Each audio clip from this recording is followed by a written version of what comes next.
Wake up, gamers, because you're in the Big Think Dimension, the first gaming podcast to self-isolate and sound good. Featuring KZ Excellent. Hey, you want some bumper hootin'? Dan and Bob Video Game. You see that mountain? Master Chief has to ride an elevator to get up that mountain. Oh no! And Mr. Field. Next gen prices, please. Here on GigaBoots. Hello and welcome to the Otto Octavius podcast. Peter! I really hope all 5 of you tuned in this week. Oh man.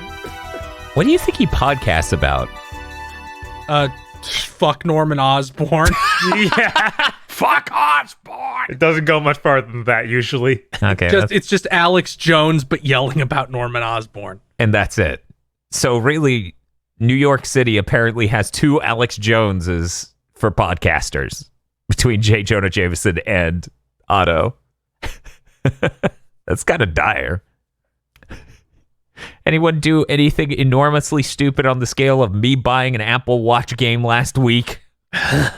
No. It's not easy. That's fair. No. Aside from right before we started where I bought a Scholastic Kingdom Hearts book that will be bad. No. That's different. I like to Yeah. think that fits into the same slot as me owning multiple copies of every version of Mighty Number 9. That just makes sense given the brand.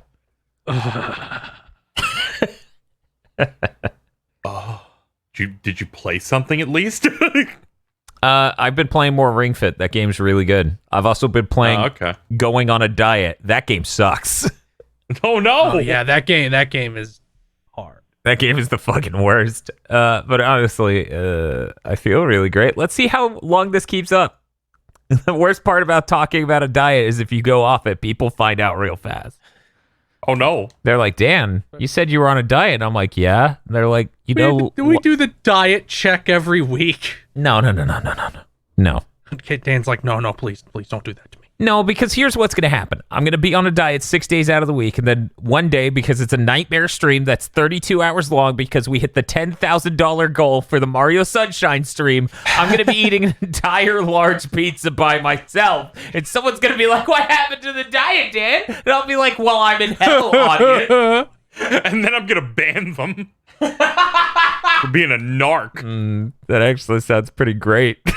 Now that I know how the story concludes. But no, it's cool. I got a silicone a muffin tin, so that way I can bake egg cups, which are badass. Eggs are really good. I was like, hey, I love eggs. So it didn't occur to me how many different keto or low carb things are just egg based until I was reading one informational thing, and it says, so unless you're allergic to eggs, you must be eating a shitload. And I was like, that's a good point. I wonder what the fuck people who can't eat eggs do for low carb. Egg. They just fuck off and die, I guess. I don't know. Yep, this is it. They live off of milk. Just whole milk. I mean, if you're doing a keto diet and you're allergic to eggs, you just have to eat so much cauliflower. Oh. It's like when I did keto, part of the reason I stopped is I saw this recipe that was so dire. I'm like, no, I refuse to associate with this ideology anymore. Which was cauliflower tater tots. Oh, yeah, those are dire. I've had them. I'm out. I've had them. They look okay in the package. I've never tried them. No, this was about how to make them. Yeah, Ugh. making them's It different. was Yeah. like you make them into little balls and then you fry the little balls in bacon fat so it hopefully tastes like something that isn't cauliflower. Yeah, the The other thing that was real dire is when I made coconut flour bread. I'm like, this is the worst fucking thing I've ever eaten in my entire life.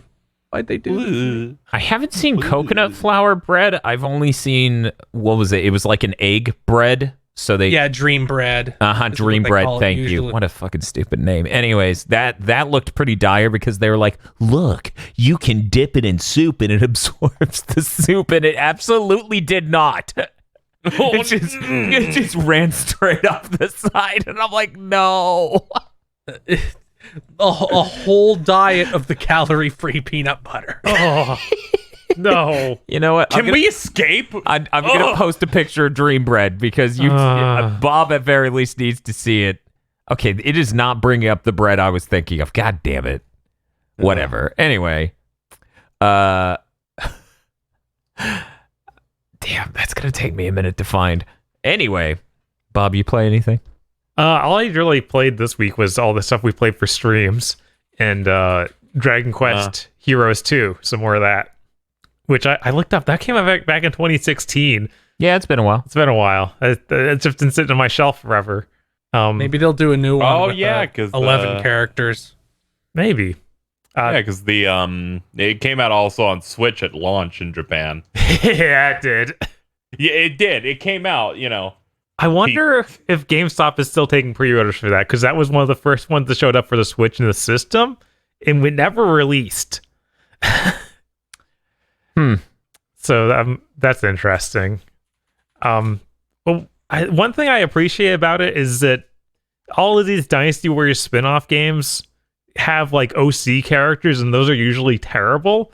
But this time it's just more characters made by Toriyama, so they look like Dragon Quest characters, and they still are good characters. It's strange. It's not the situation like Hyrule Warriors of just stop or. I like most of those characters except the idol character, who's pretty bad. The worst was Warrior All Stars, where it's just like they're all weird furry characters. Oh yeah, that was weird. Why? But you have like dead or alive characters and samurai warriors and dynasty warriors characters, and the guy from Neo. Why is it the furry brigade? It was a really strange choice. But it's not scratching my Dynasty Warriors itch enough, because they've changed up the way that the whole thing's set up of, okay, now you have like this overworld and you run around and then you go into missions that are a little bit more like a Dynasty Warriors map, but you don't have like all the features. Like you don't see, these are all the generals. It really just breaks down to, this is a big Dynasty Warriors looking map, but then you'll just do combat rooms and we'll lock you off in each one. And sometimes there's puzzles, and it's still good. It just doesn't have the Dynasty Warriors feel I really wanted. Also, because the monsters are so big and weird, sometimes hitboxes are just really zany. And it seems like the ideal strategy normally boils down to keep casting your ridiculously overpowered spells. Don't even worry about the regular combos. Just keep casting these. That's what it looked like when I kept looking over there, in between bouts of Fall Guys. Speaking of which, I'm level 38 and a third, almost out, almost done. You have to play about 30 full games in order to gain a level at this point. Not like rounds. Like you have to win.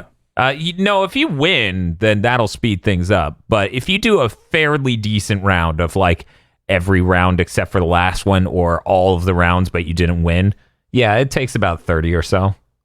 It's slow. It's very slow. Feel it was keto cloud bread. Look at this shit. Cloud bread. That's the thing that I was thinking of. Yeah, so if you could when I did it, I was like I need some sort of bread like thing to eat like a hamburger on. Right. Here's cloud bread. I'm like, Yeah, no, it was really dire. That image is from Delish. So if you search Delish keto cloud bread, you can find the recipe. At one point in the video, they're like, it's great for dipping in soup. And if you can just imagine them sticking one of those in its soup and it just running off the side and them being like, yeah, worked great. You dip it in soup, pull it out, it fell in. It's gone. It's just broke apart. It disintegrated. Ugh. Yes. Casey, I want you to guess the two primary ingredients of cloud bread.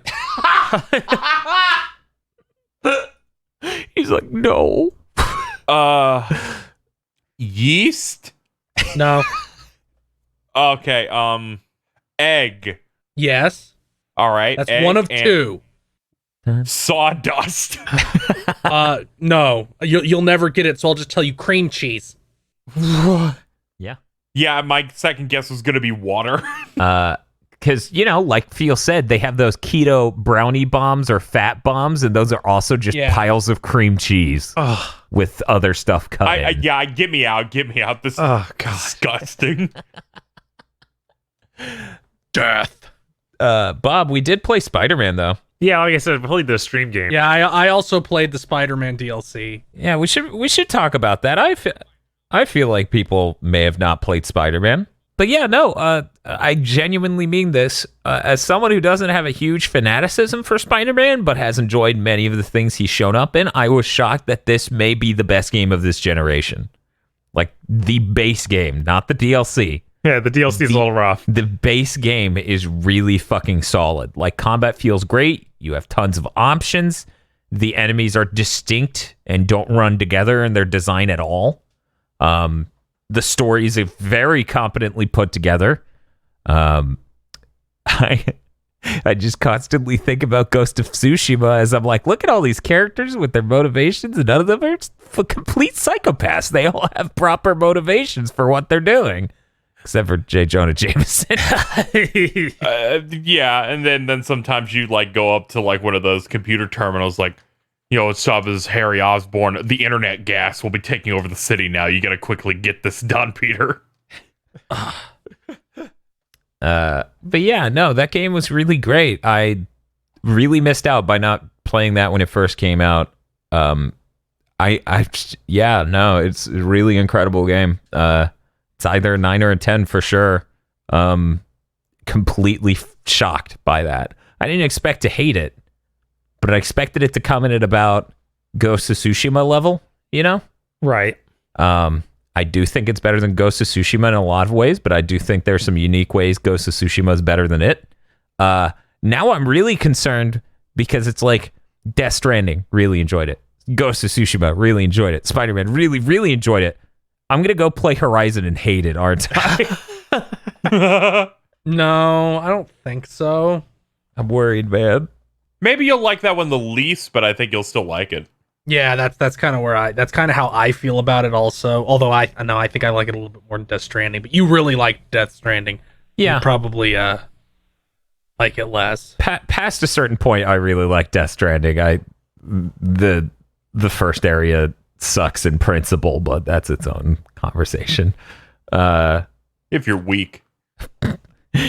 Hey, you need to get these stars up. We don't give you the tools to do that. Leave the entire area.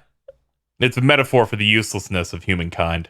See, I know what I like how you KZ started off sounding like something smart and just dove into the fucking pit. He accidentally crashed into being movie Bob, yeah? No, I didn't. It's like the uselessness of humankind. We gotta kill the entire Midwest. But, yeah, no, I worry that I'm going to genuinely dislike Horizon. Oh, well. I'm sure the sequel's going to be a lot better. I'm sure the sequel will have a lot more traversal abilities. Your take is just like, I like too many things. There's got to be a bad thing coming. Well, here's the thing. The stuff I like about Spider-Man is nowhere in Horizon. Oh. The stuff I like about Tsushima, nowhere in Horizon. The stuff I like about Death Stranding, nowhere in Horizon. So that's really concerning when the only thing you're left with is all of these parts that are neat in other things, but now it's a shooter and the traversal mechanics aren't as good. Because I did play a bit of Horizon. It definitely didn't appeal to me in that short bit like these other games did. It's got some bespoke levels in it. No, it doesn't. It actually kind of has very few of those. Yeah, I know. I was pointing at the ones that had. I like the one at the beginning when you're a giant mutant baby with a 30-pound watermelon for a head. We're like, in order for the child Alloy to be represented on screen, we hired Adele. It's just Adele's jawline on a 7-year-old. Bog it off. It's fucking insane. I have no idea what they were thinking with that model. I hope that doesn't come back in the sequel. Yet another reason to look forward to the sequel. But yeah, the Spider-Man DLC's bad. Just look up shit from it, please. Save yourselves. Yeah, God, I can't imagine doing all those side missions for it too, because it adds its own set of side missions, which are bad. It's really weird too, because the core game has so much content, and then each DLC adds a new type of filler side mission. But yeah, I don't know. They came out really quickly too. Like Spider-Man launched, and then the first DLC came out like 3.5 weeks later. Yeah, which is neat if you burn through all of it, I guess. I mean, they lift the Black Cat stuff on the table, so it would be more frustrating. You'd have to wait really long, and then it end up being like what it was. Yeah. I think some parts of the DLC are good.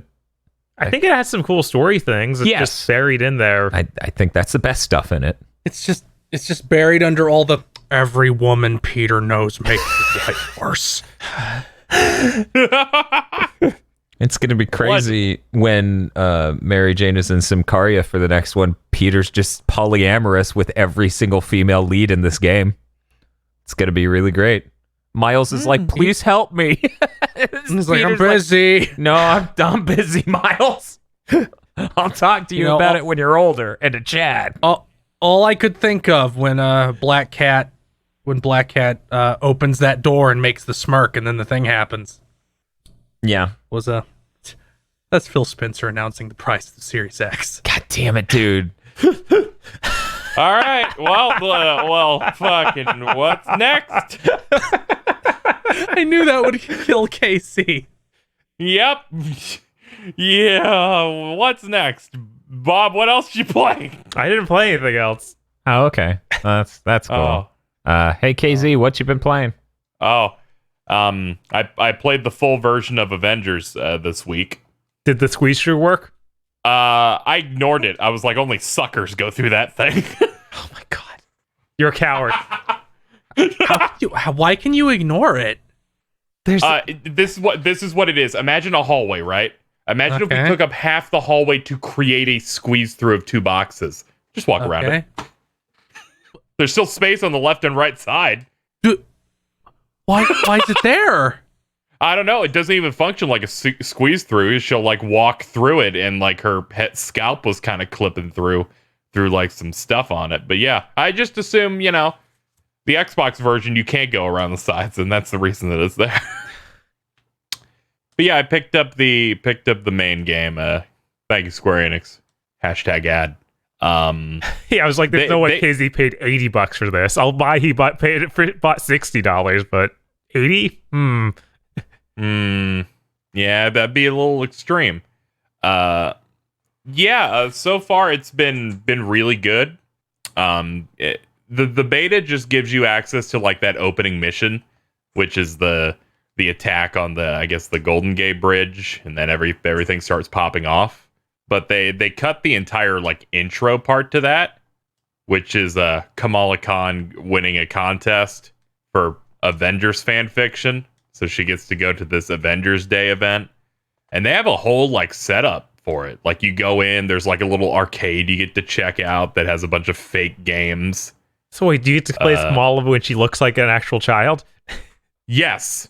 You spend that entire time with this child who's like, I guess 10 years old, but she looks like she's 16. And you're walking through the area. You're collecting like comic books, and they're like real Avengers comic books, so it's all weird. There's a bunch of different like cool little events and little mini games you can do. Like you can put on like a little glove and like shoot holograms and stuff to get a high score. She ends up getting a couple kids bully her and start talking shit, and then she just has this moment, like, I'm just gonna stand here and annoy you. And then Captain Marvel comes and beats them to death. They actually get disturbed by her just like doing that, and like, we're gonna leave. And then Captain America shows them, like, hey, you're great. I read your fan fiction about it. She made me cool. And I was like, oh, this is neat. I think the writing in this was pretty okay. And then you go through the intro where they pretend Captain America's dead, and I went through that.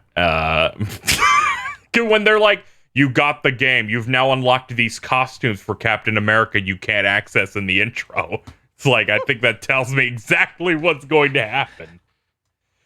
You go through that, and then they give you some more sections with Kamala, because she's like the main core character here of how she meets up with the Avengers. And I think all of the set piece oriented stuff in this is actually pretty good, and the general like story they're showing up, they're like setting up, and everything's like really cool. It feels unlike the Destiny style game they're going for, where there's the missions and the general structure of loot game and stand on this pad, or we're hacking in and take out the enemies. That they have these you can only play in single player only AAA game, like set piece story game stuff. And I feel like those other types of games don't really have that, and this sets it apart, and it's pretty good, because they have a regular amount of, we're going to switch the perspectives of the characters as you go, which I think helps it a lot. Like, one example is you're playing as Kamala going to find Iron Man, and you go to like his old estate, which is all like banged up and ruined, and then the bad guys show up, and you switch to Tony to get a suit, which is basically finding pieces of a fucked up suit. So you just get messed up boots, a bicycle helmet, and other stuff. So it's a real messed up looking, ridiculous looking suit. But I do like the seamless changing of different character types. Combat's all right. I feel like it. I feel like I'm getting a better handle on it now. Now that the camera doesn't spin anymore for me, which is apparently a controller issue, a fringe issue where some controllers just make it spin. Weird. I don't understand it at all, but I switched controllers from one I bought 3 weeks ago to an older one and didn't have the issue anymore. I can appreciate Iron Man's gameplay of hovering and flying now that I don't have to be afraid of throwing up, because they doing a mission where it spins in a mission where you have to basically fly through a almost trench run-esque set of canyons and other areas while rockets are being shot at you, and there's like laser walls and stuff, but sometimes it'll spin and you're like, I'm doomed. But once that got fixed, I thought it was all right. I'm getting the hang of it, starting to appreciate characters more, that I'm able to level them up and actually give them different skills, so they actually feel a bit more fun to play. Like switching Iron Man's lasers that he shoots out of his arms with rockets, so that the enemies ragdoll when they're hit. Stuff like that, I think, works in its favor. It seems solid. It kind of oscillates between like a 6 and an 8, depending on what kind of content I'm doing with it. But I'm gonna stick with it. I did like 8 hours, and the thing said campaign 30% complete, so it's already beaten Destiny 1 base game. So I'm feeling pretty good about it. Gonna probably chip away at it more after I got my fill of Tony Hawk in a couple months. In a couple months? I don't know. Who knows? That game might be crazy. Okay. I mean, I know it's a couple months for me, but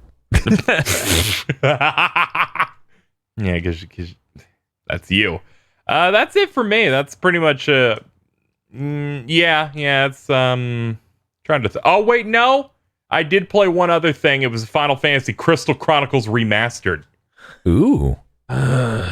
I hear that's great. Also provided by Square Enix, #ad. That online system sucks. Square Enix employee, please disregard. No, they need to know. Dude, they are aware of their problems. Like, it's impossible for New Zealand and Australian owners to go online. It just doesn't work. They don't know why. Jesus Christ. The online system for that is you set up like your character, you make your character. It's like going on journeys to like get crystal stuff, and then you can set off as a group to do dungeons. Only the host gets anything from it or progresses anything in it. Any items you collect, you don't get to keep, I think, from what it was said. And it somehow it's advanced in its online to have crossplay, but still feels weird. It has like a 28 character friend code for your character that is all numbers. I looked at it and my eyes almost wanted to pop out. But you can generate a shorter code to give to people, but it has a 30-minute timer on it. That's fucking insane. Like you're sending someone a Discord server invite. This is crazy. The general gameplay is all right. It's nothing I really want to devote too much time to. Playing it with friends was fine. I did one stream of that, and we weren't able to do it too long because of scheduling and stuff. But what I did play, it seemed fun. Like everyone getting into their roles. You have to like pick up this cup because you have a bubble of area in which you can stay in, and everything outside it, you die in. You just start taking damage. So someone has to manage that and move it as you go through dungeons. And it seems interesting. Seems like just a way to keep people together and not have someone go off the beaten path randomly. It seems all right, but it has the feeling of one of the like the B tier Square Enix effort, where they remastered this, but didn't seemingly put much work into it at all. Besides making sure it's on modern consoles. The online seems backwards most of the time. I'm shocked it has crossplay. Like the two people I played with played it on Switch and I played it on PS4, and being connected and playing, no problems. There's basically no issue with that aspect, but the act of figuring out how to connect and the fact that I played for 2 hours and basically gained nothing from it because I was not hosting it seems insane for a game that you're already going to replay stuff a lot as is. Just seems nuts. But yeah, that's about it for that. It's okay, but I would not recommend it necessarily. Yeah, unless you have a group that really wants to play. I was really excited for that, and then they fucked it up in every way they could, and I'm like, oh, thanks guys. Fucking thanks. We waited how many years? I assume that's how it worked in the original, I guess, maybe? Like, only one person got the progress? No. That seems like some... Okay, I was wondering if that was some, like, backward shit that they decided not to fix because they just went no. I mean, it's just all the same game. being played on a single GameCube, so it makes infinitely more sense there. Oh, yeah, you're right. Yeah. Yeah, it's weird. I don't get why they would do it like that. Also, it's region locked too. So I don't know. Why did they shit their pants? yeah, I can't really figure it out. But it's region locked, so people are like, "Here's my code," but it's someone from Europe. So you put in the code and you get an American person who has that code. Oh my god! How'd they screw it up this bad? Wow, that's really bad. Yeah, you can only play it with people that have that region's version of the game. And I guess them doing that has somehow screwed something up so that people in Australia can't play at all online. I wish it had been the British. Jesus. If only. Yeah, that's my games. That's fucking insane. Yeah. That's really fucking insane. What the hell? Okay, I guess we're going to go to Feel. Feel, what have you been I playing? played the Spider-Man DLC. It was okay. It wasn't as good as the base game. Yeah, Hammerhead is a really stupid villain. DLCs. Hammerhead is more lame than Tombstone, who was already an afterthought in the main game. Tombstone's raw. Tombstone is better than Hammerhead. The only even remotely cool part of Hammerhead is when you see his final form and you're like, wow, that's kind of fucked up. Yeah. Yeah, I'm gonna shoot him in the head. Oh god, that was so stupid. We're gonna fire a laser at his brain. But don't worry, Won't we're not kill him somehow. Multiple times. The only other thing I played is I played more of the Paper Mario Master Quest Jr., which I didn't intend to talk about till I beat it, but it's so good I want to talk about it again. You can Google this. It is called Paper Mario Master Quest. There is a normal version, which is for lunatics, and a junior baby version, which is what I'm playing, which is still pretty hard. I put some videos up on YouTube of like, okay, in the base game, there's this one pretty strong enemy that has 50 health guarding a thing. In this mod, there's 5. He has an RPG party, and they all have 50 health. Ooh. But I'm really enjoying it. There is a lot of, you have to really get good at blocking, because if you don't block, you get a status effect on a lot of attacks. Like Mario's asleep now. You can't do anything for 3 turns, and then you get turned into ash. It goes a lot further than just a difficulty mod, because it adds entirely new enemies, including enemies from the sequel. It adds new areas and new items. So in the second chapter, there is a desert area that is on a 5x5, that is a 5x5 grid, and it has a road going straight through it to get to the town of that chapter.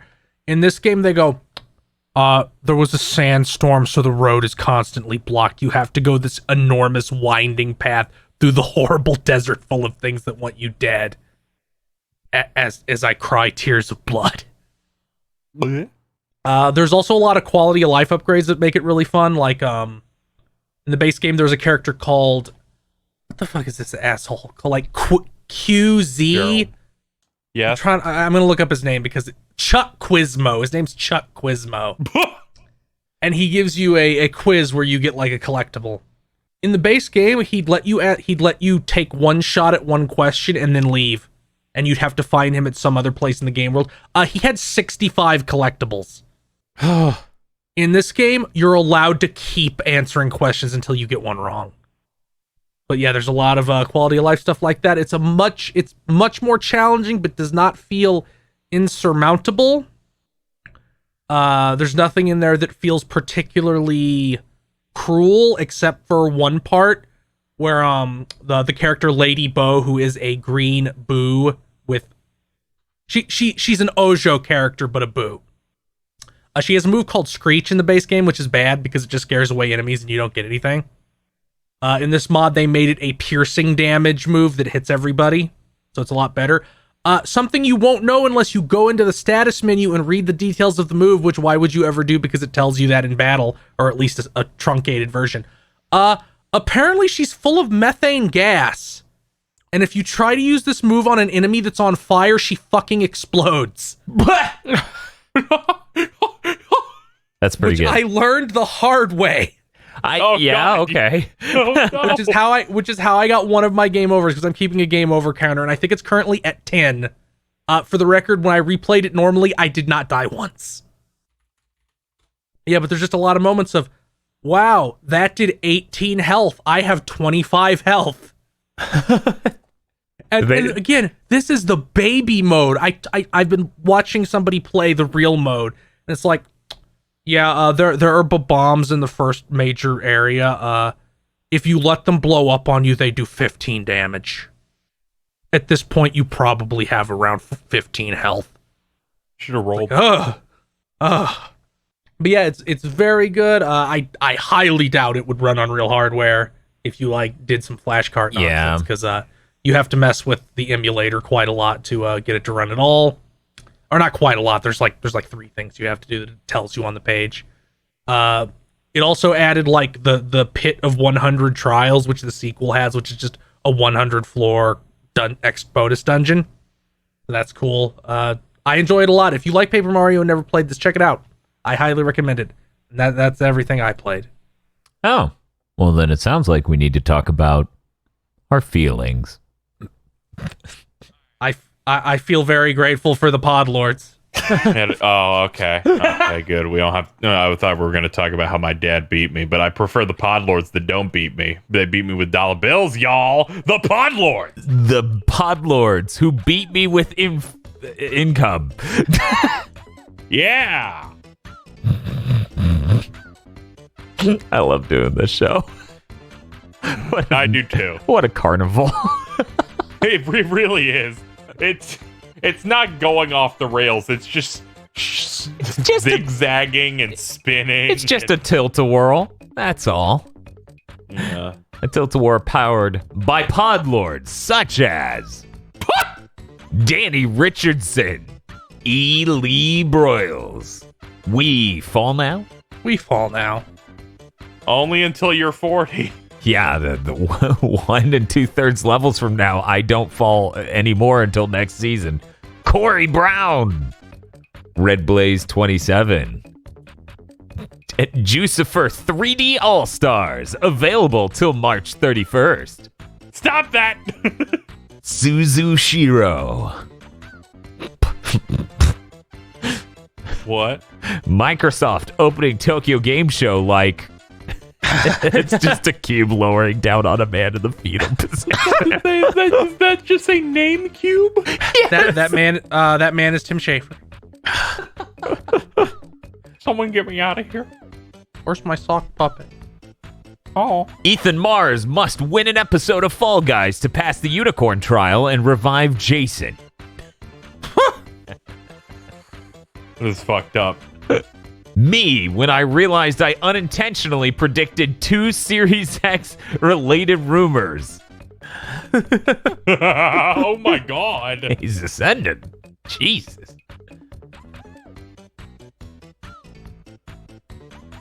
I don't... Please, Hoppo, if you're seeing this, add Bandit to ROR2. Please, God. What even is this? I don't know. Risk Rain 2. Oh. Oh? I don't know why he's delivering this message via Podlord, but thank you for the money. I don't know. Yeah, They're go right ahead. $50. To protect our Mother Earth from any alien attack. You ever feel like a Podlord's just trying to get voice lines from you 1 week at a time? I'm gonna be a main character in some game, and we won't see it coming. That's what we get for having such good sound quality. That's true. Yeah, but it's gonna be extra awkward because it keeps cutting between TT music. Gary. Oh. Hi, Gary. Gary's a lot to deal with. Show me a lot of gum. You got a gum. 101 Shades of Tired of Nintendo Shit. Yeah. Get fucked, lol. Yeah, no, the fucking Galaxy 2, isn't it? There? Anyway, WTF Spider-Man. After Spider-Man punches Hammerhead's head off. Available until die. A lot of Podlord jumping on this quick. Mm-hmm. God, can you imagine limited run games like them doing a full 4-minute sequence where someone runs through green screened 1-1? Oh God. Okay, Sheriff Vicar. I hate you. Gun of Soprano wants to know where the freaking gabagool is. Hey, I don't know about the gabagool. Pour one out for my homie, former 57th Prime Minister of Japan, Shinzo Abe, unable to fulfill his dream of getting Japan to fuck. At least he brought Haruhi back. I love Kermit. Dan, when he finds out who keeps delaying the PS5 price reveal. Go to sleep, Dan. I thought that for a second. I thought it was somehow Dan wielding 4 guns. DFW3K flips copies of Jucifer 3D All-Stars for twice the original price.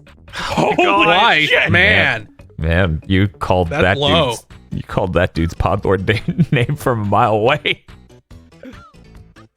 Scary.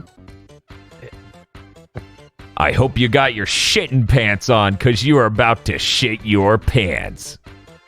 You gotta look closely, but he's wielding a 3090 from fucking Nvidia as a bat. God, of course. Why does he have the logo on his forehead like damaged? I don't know, but it's really funny. I'm gonna be real with you, Robert Kirkman. This will not improve The Walking Dead's declining ratings. Life has handed me my new Podlord name, but at what cost? Rest in peace, Burger King. We win! Oh no, my god! I love it too. Thank you. Taco Bell coming soon. We DMC dance to the Burger King and then it does like the Link to the Past Dark World twirl and it's Taco Bell. Oh my god. KZ's just that bunny rabbit that Link turns into, but with 3D glasses. Yeah. Shiny Mew questions why Patreon names can include an exclamation mark, but not question marks or colons. Huh. Me, when I can't find my kunai. And it's those dinosaurs. Dinosaur. Yeah. Your emote. This is a good emote. Thank you, Twitch, for the partnership. You're welcome. Right along. But the role of James Payton, aka Ice Cube's role, will now be played by a Tonberry. Oh my God. Kevin Hart is just dancing around, flailing and sweating, and the Tonberry is just completely silent. So is Kevin Hart dating a Tonberry too? No, Okay. nothing else is different. Kevin Hart and his girlfriend are making out. They're about to bang, and the light turns on, and the Tonberry's just sitting there. Yeah, that's what I'm thinking about. At this point, I'm not even doing it for the joke. I now have people asking about the name, so I get to tell them about BT. Something. And then it ends. You're too ambitious.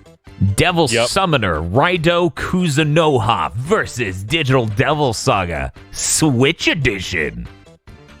KC. The Ghost of Adam implores you to play more Saga. Only then can he move on. Also, getting Minstrel Song HD would be raw. Very spooky, Podlord. Skyfire Hero's birthday is a podcast day. I hope everyone has a pleasant day. Well, thank you. I think this was also your thing last week. Happy birthday again, I'll just have another. Again, better be safe than sorry. I guess congratulations are in order. Yes, congratulations. Kyle Bjork. Osmosis Jones is piloting your Bone Gundam. Yes! Return of the 2012 GameSpot article that said Phil Fish was more punk than Suda51. How Punk is crying like a little bitch and then getting DJ jobs through nepotism. Is that Punk? I guess that's punk. Apple Gothic's currently in a timeline where Nagito kept his beta design. God, I'm glad he did. Zilter. Right. The new Grande Supa Chupa Lupa with 60% less dirt.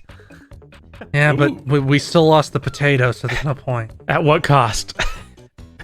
Listen, son, I know it's tempting to release 3 beloved Mario games at once for a limited 6-month period to artificially increase and then it cuts off.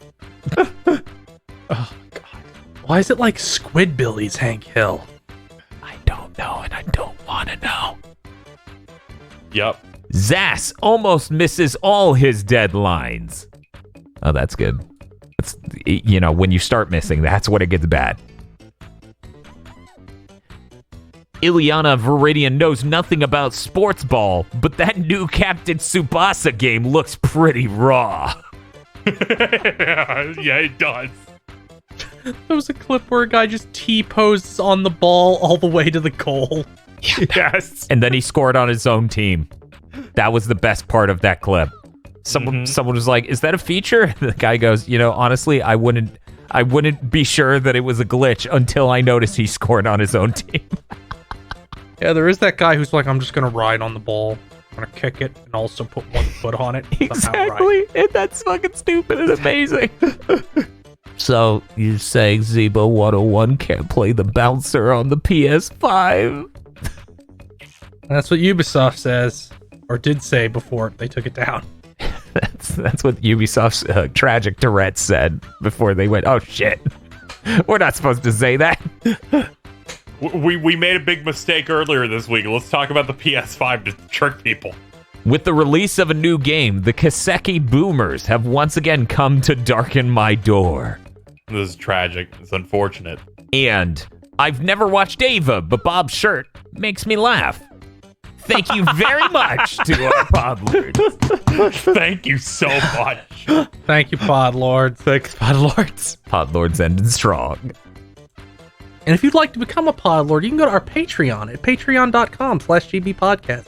For as little as $5 a month, you get access to many benefits, such as early access to Mondo Cool and Chugging Bleach, our 2 anime review podcasts, Cursed Content Club commentary tracks that go along with the episodes, Cursed Content by Committee, our Patreon exclusive Cursed Content show, which also comes with a commentary track, extended armchair dev pitches when they aren't Kiwami, which don't have extras because they're improv, and many other benefits. That's patreon.com/GB podcast. Everyone owes Bob $1. Bob, I didn't put this in the document because it was a hidden dagger. Wait, what? First bullet of news. Microsoft is hiking the price of Xbox Live Gold in certain countries. Are they? Yep. Apparently the 12-month subscription is coming back to the store with a 33% price hike in Latin American countries. Oh my God. You know, to think we weren't going to have any news for their shipping a box to retail called Xbox. I was like, there's nothing here. Oh, I just stared at that. I was like, I can't tell them. Not until the podcast just started can I announce that Bob called that shot immediately. He was like, One, they're raising the price because the only way you can fucking buy it is now bi-monthly or every 3 months. Then when they brought it back, it was higher priced anyways. It wasn't know. even a month ago we had to endure the grueling press cycle of journalists going, Phil Spencer has free reign to do whatever he wants. Multiplayer's going to be free. They don't care if they lose money as long as they win. The Xbox is going to be $400 and the Lockhart's going to be $200. Hey, boo-boo. They got a box they're shipping to retail called Xbox. Like, how many things does Microsoft have to do to convince you they don't give a shit? Yeah, they don't care at all. Their goal at this point is to get as many people on their bad subscription services as possible and just coast. They do not want to make you games. They do not want to sell you a good, affordable piece of technology. Oh, they don't fucking care. What do you mean? They just announced 1 million games that didn't have gameplay in them. They would love to ship you games. They're just... one might say they announced an Obsidian game that we still don't remember the name of. Oh, I remember the name of it, and I tease chat on Twitch every fucking time I intentionally say the wrong name, and none of them can remember the correct name. They get so upset. Yeah, it's Evoken. It's aroused, actually. Nothing wrong with Bespoken. But yeah, no. So, good job, Bob. Bad job, Xbox in Latin America. Sorry to anyone who is an Xbox gamer in South America. I'm sure we'll get that price hike soon here. I assume it's happening here too, because it's not like 1 or 2 countries; it's several. But all of them are in South America so far, seemingly. I don't even know if the annual subscription has returned to the North American Xbox Live store. So it may just return and be more expensive. Here's the humorous PR statement they put out. You ready? Oh, this is going to be good. Do it like... Oh, yeah? Go ahead. Do it like Kyle Bosman would. Oh, this is hard. Impersonating the Kyle Bosman. He's so good at this. I don't know. I need the Kyle Bosman PR voice for this. Okay, I'm going to pale in comparison, but I'll do my best PR voice and aim for the same tangent. We are continuously evaluating our business, and it has been several years since we adjusted the prices of our services in Latin America. We also occasionally review prices in a given market to ensure that products and services are priced correctly, including reflecting changes in market conditions. Today, we announced updated prices for Xbox Game Pass Ultimate, Xbox Game Pass for console, and Xbox Live Gold. We strive to offer players options, and we'll continue to add value to our services and subscriptions. It'd be really funny if they as PS5's coming out and Sony's like, we're dropping PS Plus's price by a couple bucks. I have to wonder. I don't know how much of South America is Xbox country, because I know the United States of America is like most of their user base, and even then they're retracting, basically. Like they're losing market share in the US. It hurts when you can't sell an Xbox 5 times to an addict. But we got a lot of news, so we're gonna move on. Let's see. I have some real bangers for news here. The PS5, according to the company that makes Astro headset, they say it doesn't have an optical port. Now, whether or not this is them confirming that or them saying that based on the accessories post that Sony made a month earlier on the PlayStation blog, where they stressed that headsets that use Bluetooth or USB will work fine, implying that optical isn't on the console. We don't know yet. Sony won't show us anything. We get nothing. So there's no optical port on consoles in a generation that's supposed to be about stunning new audio experiences. Here's why that's relevant. There are all sorts of electrical reasons that using an optical cable is ideal, but I'm not even going to worry about that. Here's the take I've been seeing from dipshits. You can't keep supporting a standard forever, guys. You got to have progress. Hey, dipshit. Optical audio is literally lossless. We're talking about headphones, headsets. They are stereo. Optical audio has been able to drive lossless stereo audio for longer than you've been alive with your shitty take. No one understands this shit, Dan. Everyone's like, this thing's been around forever. That means it's old, which means it automatically must be lower quality. Exactly. That's what they were saying. I literally saw someone compare it to cutting composite ports off of systems. It's like, yeah, no. But yeah, optical audio has been able to do completely lossless stereo audio for decades. It's a great Imagine this is someone's first clip of us. They're like, are they going to do this to every news story? I go, the new Nvidia GPUs look great, and everyone goes, dude. I think we're past the XLR cables for microphones. We should just stop using those. Bob, what if I told you? What if I told you, Bob, that they did invent a format beyond XLR, and it's the dumbest shit in the world? God. When are we buying it? Never, because holy shit. It doesn't make sense to own. If you're an audio engineer in the audience, which I doubt you are, please explain to me why AES whatever exists.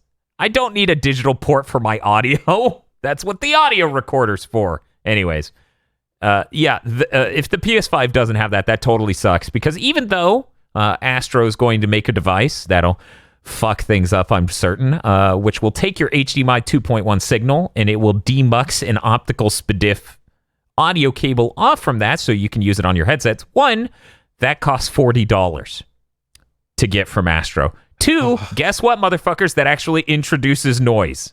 Because even on the most expensive high end of shit, HDMI is not as good as optical SPDIF. So you're spending extra money for a port that was there this whole time. Literally every PlayStation but PlayStation 1 and the portables has that port on it. So it's a real shame. Hey, the PS4 Slim doesn't have it. That's true. The PS4 Slim didn't have it. And I was like, well, it's a cost-cutting thing. I guess that's why they did that. Here we are with the PS5. Which my argument has always been mostly against the Series X cutting it, because that's supposed to be the biggest, dickest experience around. Yeah, like that's the way they've been marketing it, and the thing's huge. If the PS5 digital doesn't have it, that's one thing. If the PS5 real doesn't have it, that's the other level. I mean, yeah, kind of, because obviously the digital can't play 4K Blu-ray, so functionality is getting cut out of that. It seems weird to be like, here's the port we're cutting the port for high-end audio equipment. Also, we're pushing 3D audio. Right. These two things make sense. I mean, they spent a huge chunk of the 3D audio segment talking about, we did some science to figure out how we can make normal headphones sound like, 3D imaging in stereo and stuff, like perfectly for audio. And as someone with a high-end audio setup, where that's been something I've been working towards like most of my life, to just have a really good headphone setup, this does suck. But it'll be fine. It'll be fine relatively. Demuxing an optical SPDIF using my LG TV from an HDMI doesn't have terrible audio. It just has objectively worse audio than an optical SPDIF. And honestly, I like having options just in case, I like having an optical SPDIF come off my console in case something fucks up somewhere. Like the TV fucks up and it stops outputting audio. Right. There's always 100 things that can go wrong. Right. And with HDMI, it basically does all 100 of them just at random.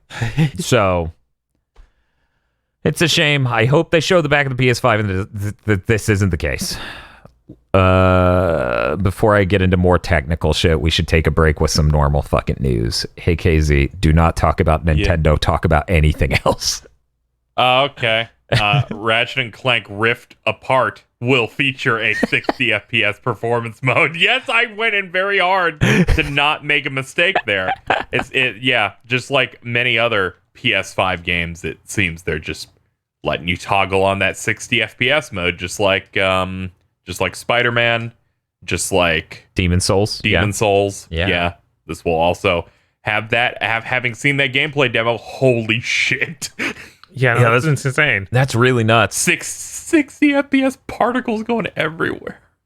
Yeah, that game looks really, really nuts. I'm shocked that it can run it at 60 frames per second mode because somebody brought up with me, do you think they'll do it? And I'm like, this looks a lot more built from the ground up for the PS5. I'm not sure that they can do that like Spider-Man can.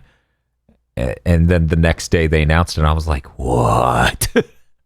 Well, I do wonder if it's just going to be like a standard on Sony first-party titles going forward. You got to have an 60 FPS mode. I mean, for some people, that matters a lot. You know, higher frame rate does make games feel better. 4K TVs are still not ubiquitous. Right. Meanwhile, 60 frames per second is on everything all the way down to a CRT, for the love of Christ. Also, some 4K TVs are fucking garbage, and you'll notice 60 frames per second before you notice a higher native resolution, for sure. But this chart made by someone with a $30 4K TV says it has to be 80 feet wide, and you can still only tell from 6 inches away. Yeah, and a dipshit at IGN said you couldn't tell the difference between 720p and 1080p because the Xbox One could only do one of these at launch. Okay.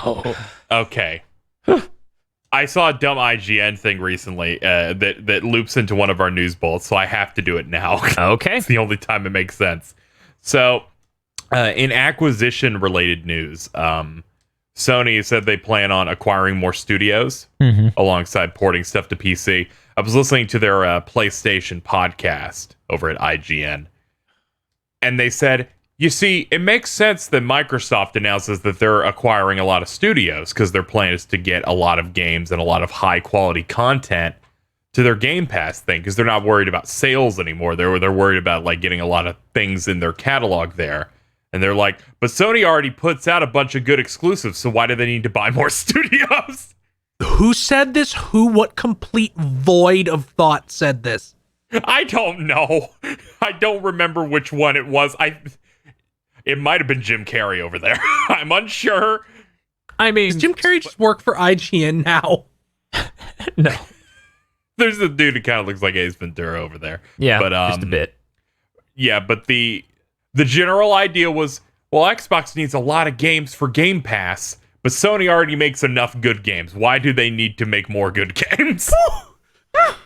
I mean, honestly, if you look at this generation, their quantity of games is lower than the prior generation, so they obviously could help by having more horsepower. Oh yeah, absolutely. I'll put money on that without even looking into it. Because they've done two massive things each gen. I mean, each year this year has had like two enormous things.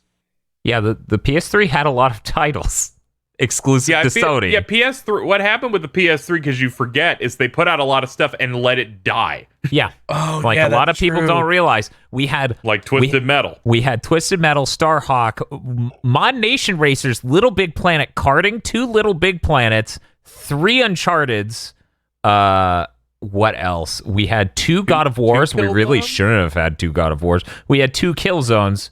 We had, and these are just the A-listers. We're not even talking Folklore. We're not talking Genji, Lair, all sorts of other things. Untold Legends, regrettably. 3 Resistance games. 3 Resistance games. They put out a lot of games that gen. This gen, they put out fewer, but obviously critically a lot better received. And they really also kept taking studios out back and shooting them in the head. Yeah, we did get 4 Ratchet games last gen. Yeah. Admittedly, one of those is a smaller downloadable thing. if not That's 2. still 3 full ones. Right. No, the last one was a little bit PlayStation shorter. Move Heroes was raw. PlayStation Heroes on the Move. Sorry. Yeah, Actually, KP I can't. accidentally said the I correct can't name. remember the tentative title. No, Dan said the tentative title that was good, and Yeah. then KZ said the real title that was bad. Yeah, I can't remember the real title because it's so much worse than the tentative one. What the fuck were they thinking? Also, what was the name of that spell book? Wonder Book? Oh, Wonder Book. Book. Yeah. There we go. I was like, no, if it was Spellbook, I would have remembered because that's some money plane level of naming a thing. Wonder Money Book was the one where it's like, good job, Johnny, or whatever, right? Yes. God damn it. Most of the audience like, what are you fucking talking about? I followed the PlayStation 3. I don't remember what you're talking about. And that's probably for the best. Don't worry about it, audience. But yeah, I think Sony should beef up their catalog this gen, and clearly they're doing that. They're starting with Spider-Man Miles Morales, Ratchet and Clank, and Spider-Man 2 immediately out of Insomniac. Like, the thought that we might get all of those within 2 or 3 years is completely nuts. Sony Yeah. just goes on crack and is like, we're releasing 4 AAA games a year. I mean, you saw what they showed. They were like, all of these are shipping by the end of 2021. It's like, what?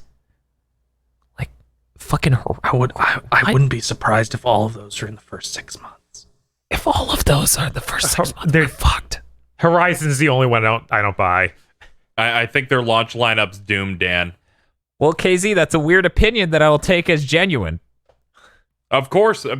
All the articles said Deathloop got delayed. Sony's not doing good. All they got is a baby Spider-Man game that isn't a real game. And no one likes Spider-Man, right? He's kind of a small-time hero. Niche man, they said release window for Ratchet, so that means 2 years from now.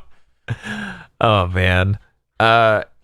Yeah, but the Sony should bulk up. They should probably get Blue Point. Yeah, I was gonna say I Blue could see Point's them really buying good. them and who's doing Returnal?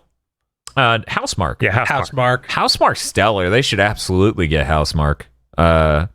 I do think this game's going to be a good moment for everyone noticing Housemark because I've talked to people who are in the motherland of Housemark who are like, oh, I didn't realize that company was still around. I played their games on the Amiga.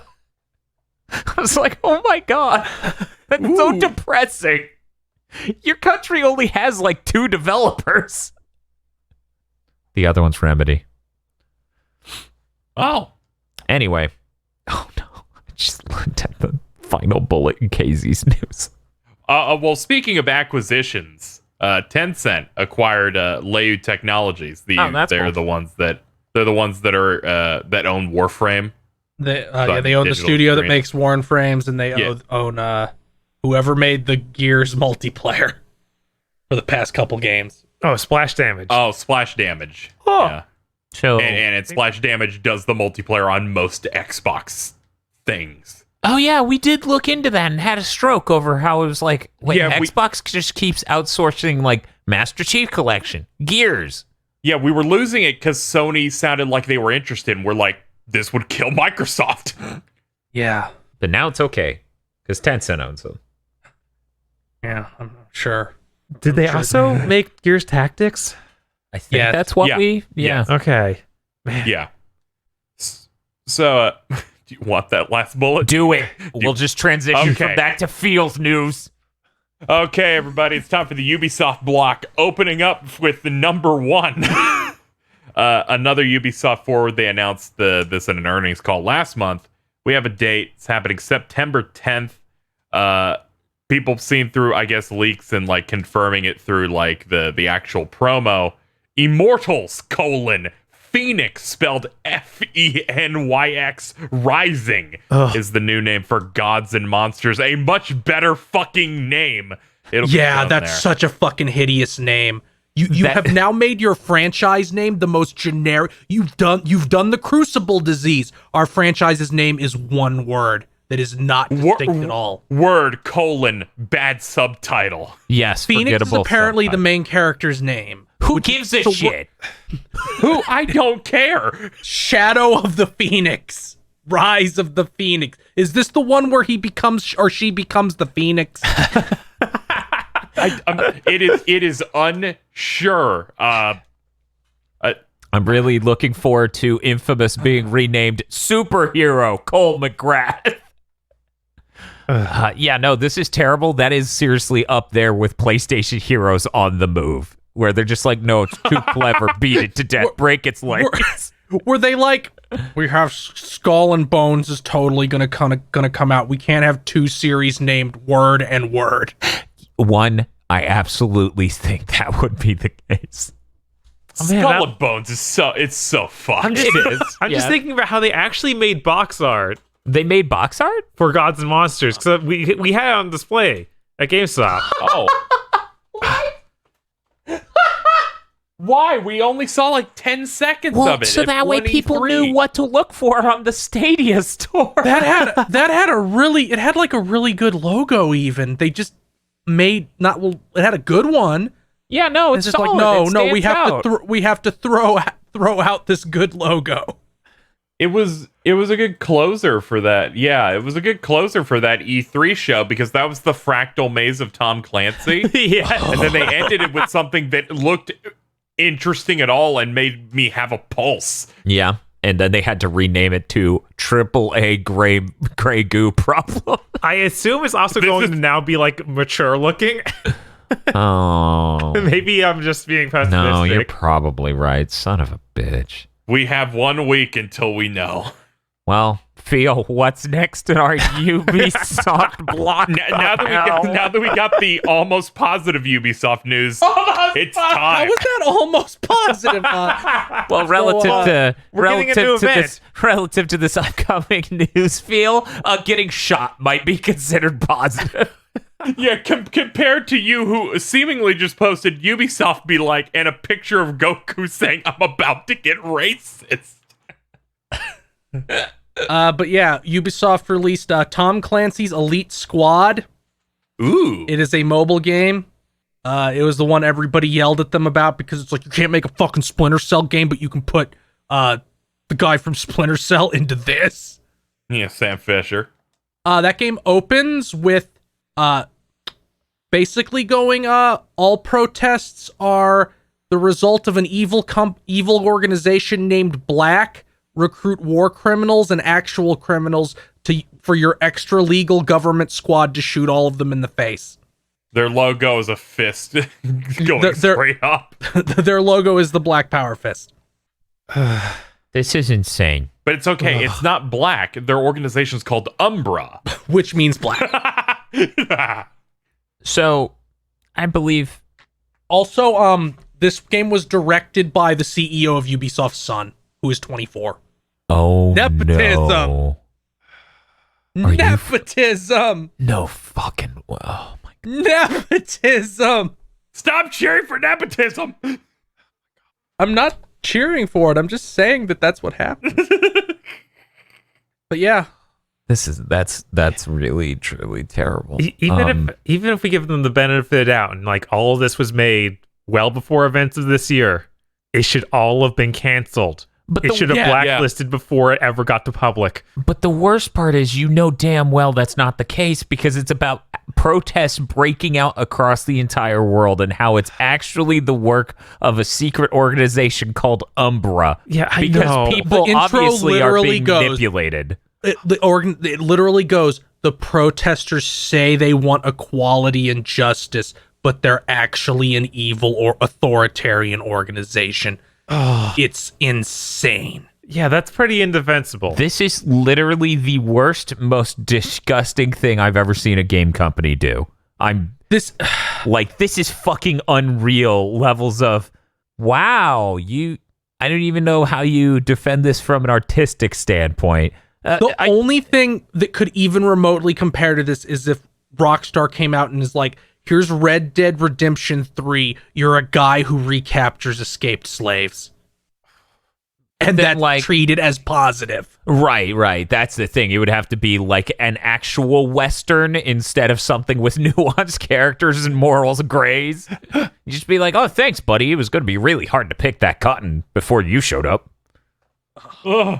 Wasn't their response about this real bad where they're like, yeah, we'll change the logo of the group. Yes, that we'll change the logo. You know, we're well past the point of giving Ubisoft any benefit of the doubt because they keep doing shit like this. Yeah.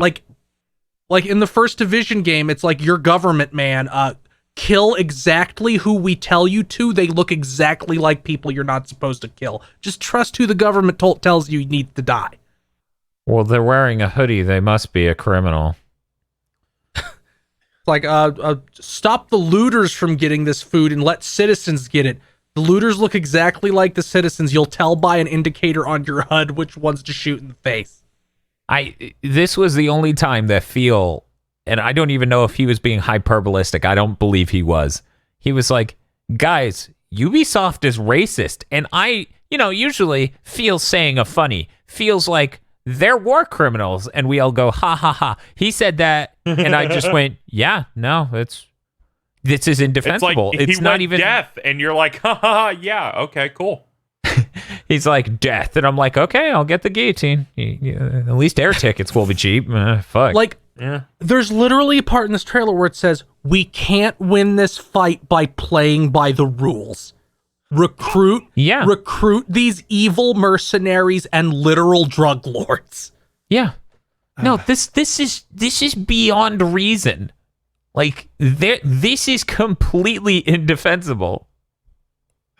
It's like if you wrote an entire pro-corporate game that was supposed to appeal to people who are like edgy and believed in America and freedoms, and it was like the real thing that's been destroying our country, fair wages and pregnancy leave. And I'm like, wait, we don't have any of those. What the fuck is this game? It's just the most boot-licking, fucking gross fucking thing I've ever seen a game company do, and it's unreal.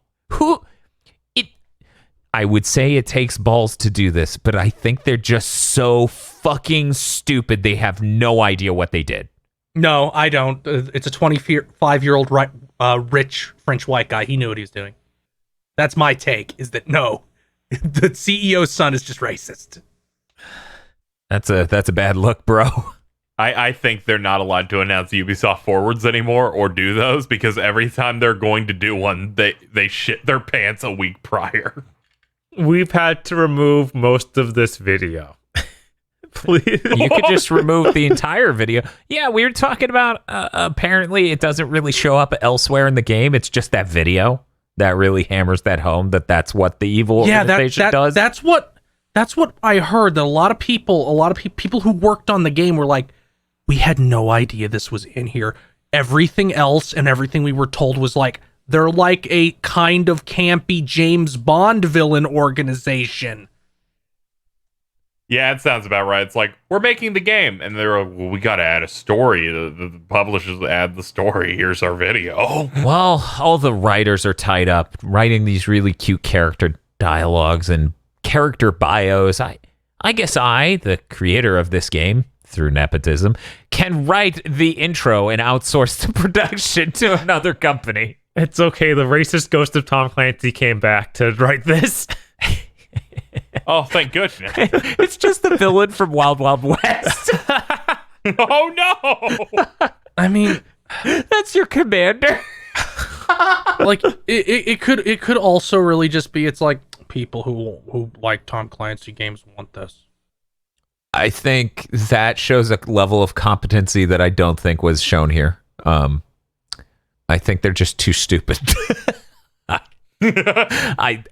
I would say this comes off as pandering, but this comes off less as pandering and more as a genuine idiot wrote this because it's their warped perspective. But whatever, we need to move on. We need to move on. What's your next thing here, Phil? Oh, who fucking owns WB Games at this point? AT&T? Yeah. Yes. Whatever. Yeah, their parent company, they put out a press release saying, we're no longer selling WB Games. We consider it extremely valuable and a very crucial partner. And I'm like, did you wake up? Did somebody wake up? Like, oh, what, we're selling that? No. There was some stuff coming out saying that they were valued at like $4 billion. And yeah, did they get like offers and we're like, wait, people think this is worth how much? Cancel.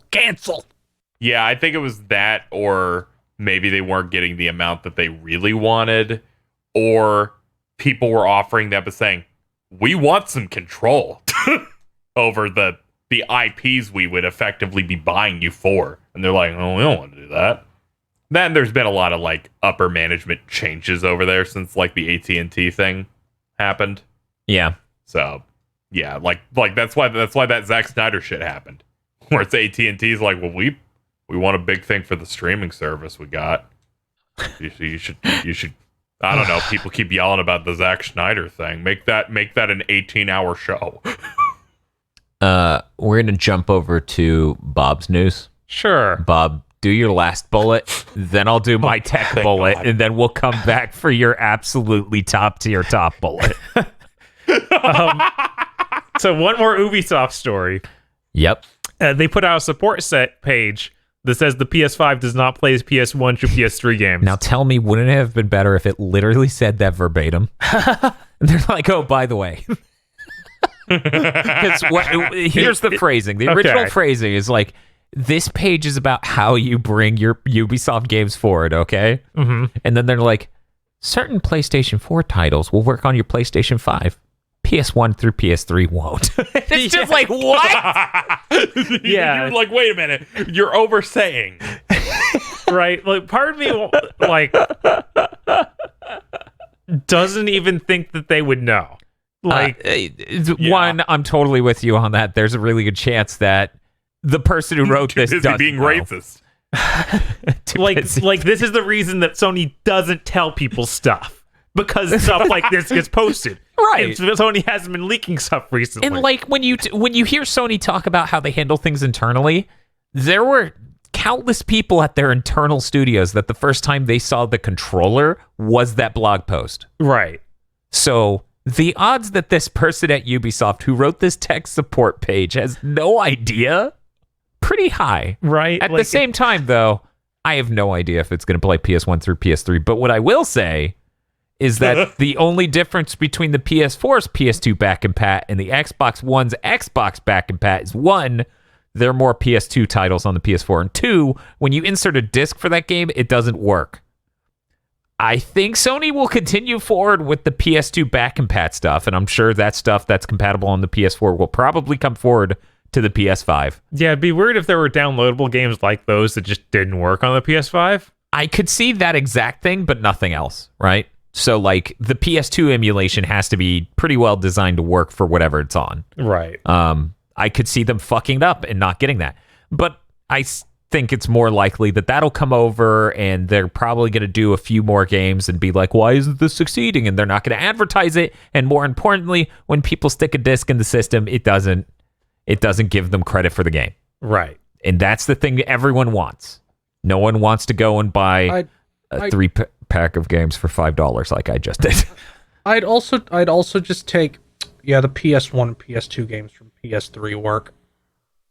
I'd take those. I'd take that. I own a bunch of them. I mean, I own a bunch of them too. The PS2 stuff for PS3 was shit. Like, really, really bad. Yeah, I'd actually thinking about it. I don't own any of the PS2 ones. It's just like, I have a lot of this. Square Enix put like fucking all their shit on. Yeah, there's so many PS1 games I bought with that. Yeah, and it's great to be able to do that, and Sony needs to offer that, and they need to realize they're not going to be able to sell retro mini consoles because they're at that stage of retro gaming where selling it on Raspberry Pi for cheap is not as viable for the foreseeable future. Maybe at the end of this generation, it will be a lot more affordable to make a PS1 classic that's good. Never. A PS1 classic that's solid and or affordable and or anything. PS2 classic, good fucking luck. So yeah, Sony should continue with that back-compat. But moving on, I got really good news, guys. To everyone who came to me over the last 6 months or however long and asked me, "Hey Dan, I'm building a PC. What do you recommend?" And I told you, wait, motherfucker. Building a PC right now is the worst thing you could do, and you actually did wait. Congratulations. Good job. Thank you. Because I cannot tell you how many times someone went, "Hey, Dan, what should I do?" And I go, right now is literally the worst time to buy a GPU. Wait 3 months. And there were people who were like, no. You all look like clowns now. unfortunately. I don't like that you look like that, but I like that we got the progress necessary in technology to make you look like that, because Nvidia unveiled their 3000 series RTX cards, and this is the biggest generational leap in performance we've seen in about 16 years, judging by early metrics. The reason is twofold. One, the last series of graphics card were just garbage. They're really bad, super overpriced. They were a gimmick with the ray tracing thing, and they didn't increase performance over the prior generation at all. That's why I bought a 1080 Ti when they announced those new RTX cards. I got it on the cheap. I paid less for it then than I would now. These new graphic cards are amazing. So for people who don't know, generally speaking, the 80 at the end of a graphics card signifies that it's the most powerful one. The lowest level 3000 series, which is announced so far, which is the 3070, is $500 and performs better than the top of the line, the 3080 prior gen, or 2080 prior gen GPU, the 2080 Ti. So that means this $500 GPU is outperforming some absolute beast of a graphics card that cost an absolute shitload. And that's like our mid-level graphics card. So the graphics cards they did announce was the 3070, which was, and I'm going to look this up real quick to make sure I don't fuck up these numbers on prices. There we go. Anyway, so we have the 3070, the 3080, and the 3090. The 3090 is replacing the Titans, and it's going to earn that keep. It has an insane amount of performance, which we haven't seen from a Titan graphics card in a while now. It has 24 gigabytes of insanely fast RAM on it, an insane amount of processing power, to the point where 8K gaming is possible. 8K 60 is possible. This is exciting. Will GPUs replace computers? Dear Reset Era, ban that person sheerly on the grounds that they're a fucking idiot. Thank you. I've seen their posts in the past. They may be the dumbest person I've ever seen. Every time. They're just so brain dead. So the prices go 3070 for $500, 3080 for $700, and then the 3090 for $1,500. The 3080, well, yeah, it's a Titan. It's a replacement for a Titan, but once again, it can do 8K 60. That's insane. It is pretty insane. That's 4 times the resolution of 4K. Yeah. And also has 24 gigabytes of fucking RAM on it. And it's a GDDR6X, which is insanely fucking fast RAM. But the 3080, the $700 card, it actually can play Doom Eternal, every setting turned up to absolute maximum at 4K 120 frames per second. That's how much of a performance leap we're seeing with that card. These are great graphics cards. AMD's announcing some new graphic cards in a bit. It should be in the next month or two. I would. Is there any hope? Yeah, there is. That architecture they're building the next gen consoles out of is really strong. So as I was trying to say a second ago, the 2 reasons why this is the hugest generational leap we've seen in a while. One, Nvidia made lame ducks for their last gen graphics cards. The 2000 series, performance-wise, really bad. They had some bad things they said around then about, oh, we don't want to give too much performance per generation because we want gradual increases, not drastic ones. Then those graphics cards sold way under what they wanted. Everyone just held on to their old graphics cards. So that is fucking them. So they're like, okay, we need a big leap. Second thing, AMD's got their shit together for the first time in forever. And these new GPUs are going to give them a kick in the pants, and the new consoles are coming out. So they're just scared on all sides. So they decided to give us compelling fucking graphics card options. This $700 card will most likely be good enough to play the entire next generation of games the whole way through. The only thing that concerns me, that makes me worried, is that it has 10 gigabytes of RAM, and these consoles have 16, and the games on them can use about 13 gigabytes, 12.5 on the Series X, and maybe 13.5 on the PS5. We haven't had it confirmed officially. They usually don't do that. Anyway, so it'll just be rumors and hearsay on exactly how much the games get to use. So if you're building a PC and you're interested in that sort of thing, this $500 3070, I know that that's not cheap. That's the price of a PS5. But that is a really, really solid GPU. It's doing some serious work. Digital Foundry got one of these 3080s, which is the $700 one, under an NDA, and then the most graceful pirouette I've ever seen ever performed on YouTube, they danced around that NDA to just straight up show the performance of the graphics card. They're like, as you can see, we didn't put frame rate on screen. We put it as a percentage scale. It's still our frame rate test. I'm like, what? Richard, you bold motherfucker. That video was great, and it actually corroborates a lot of what Nvidia is saying about their performance. These graphics cards are incredible. They're really, really great. I may get one just because I would like it if my PC could handshake with my TV at 4K 120 frames per second. Because these graphics cards from Nvidia are the first gaming devices with HDMI 2.1 on them. They're the first devices that can actually put out 4K 120 frames per second. So that was the GPU news. If you're interested in the GPUs, now's a great time to get it. If you're a PC gamer, now's a great time to jump in. But I insist you wait until AMD launches because they may be competitive. They may come out with a cheaper graphics card. Me, there are certain things I use NVIDIA GPUs for that AMD GPUs are just not as good at. Like video encoding. At least they weren't in the past. Maybe they fixed it this time. Pricing seems really good on this stuff. I say that because 8 people I follow on Twitter were watching this and shit their pants on Twitter going, what do you mean it costs that little? Yeah. They're like, I can buy it. What? Yeah, because the way they were going, NVIDIA kept rising the price of GPUs time and time again. And the first time they did it with the 1000 series was worth it because the performance leap over the 900 series was surprisingly strong. And then they did it again with the RTX series, and it's like, well, this isn't that much better at running normal games, and no games have ray tracing. And up until earlier this year, DLSS sucked. Now it's fairly solid. So it's really solid. There's some really good stuff in here. If people have heard me talk about the PS5 SSD stuff, NVIDIA just straps some shit onto their GPU that is that, basically.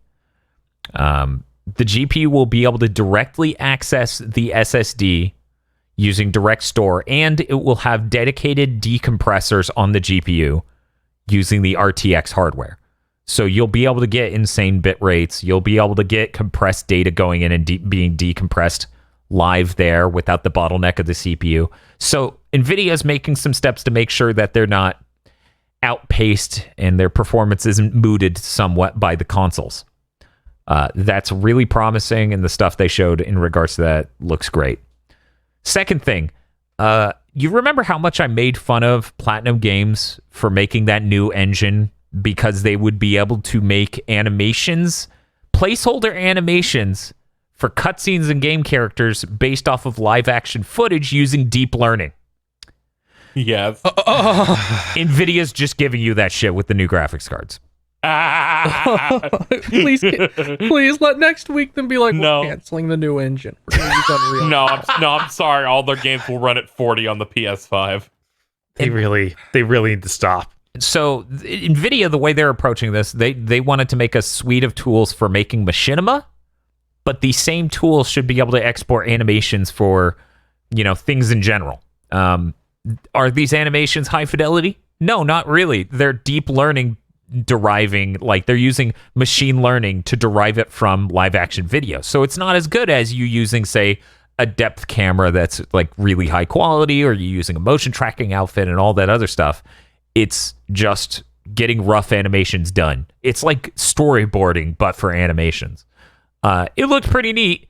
Just reminded me of how stupid I thought Platinum announcing that they were building a whole new engine because that feature would be important to them, when now you could just do that with NVIDIA GPUs. Next thing. So people who weren't paying attention, AMD, I believe it was way earlier this year, they announced that they had new driver level support of reducing input latency, and it was super important, super massive, that it was going to change everything. And Nvidia went, yeah, we've had that for years. If you just go into your driver's stuff, you can change this, and that's the same thing. And then people did that, and it did absolutely nothing. Like, I forget what they called the mode. I think it was NVIDIA ultra low latency. Yeah, that's right. It did jack shit for reducing input latency. We're talking a millisecond, which is negligible. Hog. That's not, like, when you're talking 76 to 75 milliseconds, that's margin of error. That's not a provable improvement. So NVIDIA, after enough months to engineer their own solution, came up with an SDK called NVIDIA Reflex. NVIDIA Reflex is an SDK developers can use to make their render pipeline reduce latency insanely.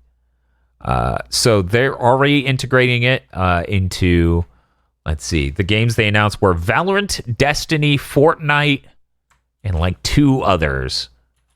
NVIDIA Reflex. There we go. So this is cool because it means if you have an NVIDIA GPU, you can get much better, much more responsive gameplay from using NVIDIA Reflex as a feature in your drivers.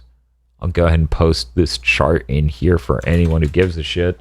But yeah, as you can see, Apex Legends, Destiny 2, Fortnite, Valorant are the first games announced for, and NVIDIA Reflex really just kicks that fucking latency all the way down. And the other thing they announced is they are launching a new line of G-Sync monitors that are 360 hertz. Jesus. For people who don't know, that means frames per second.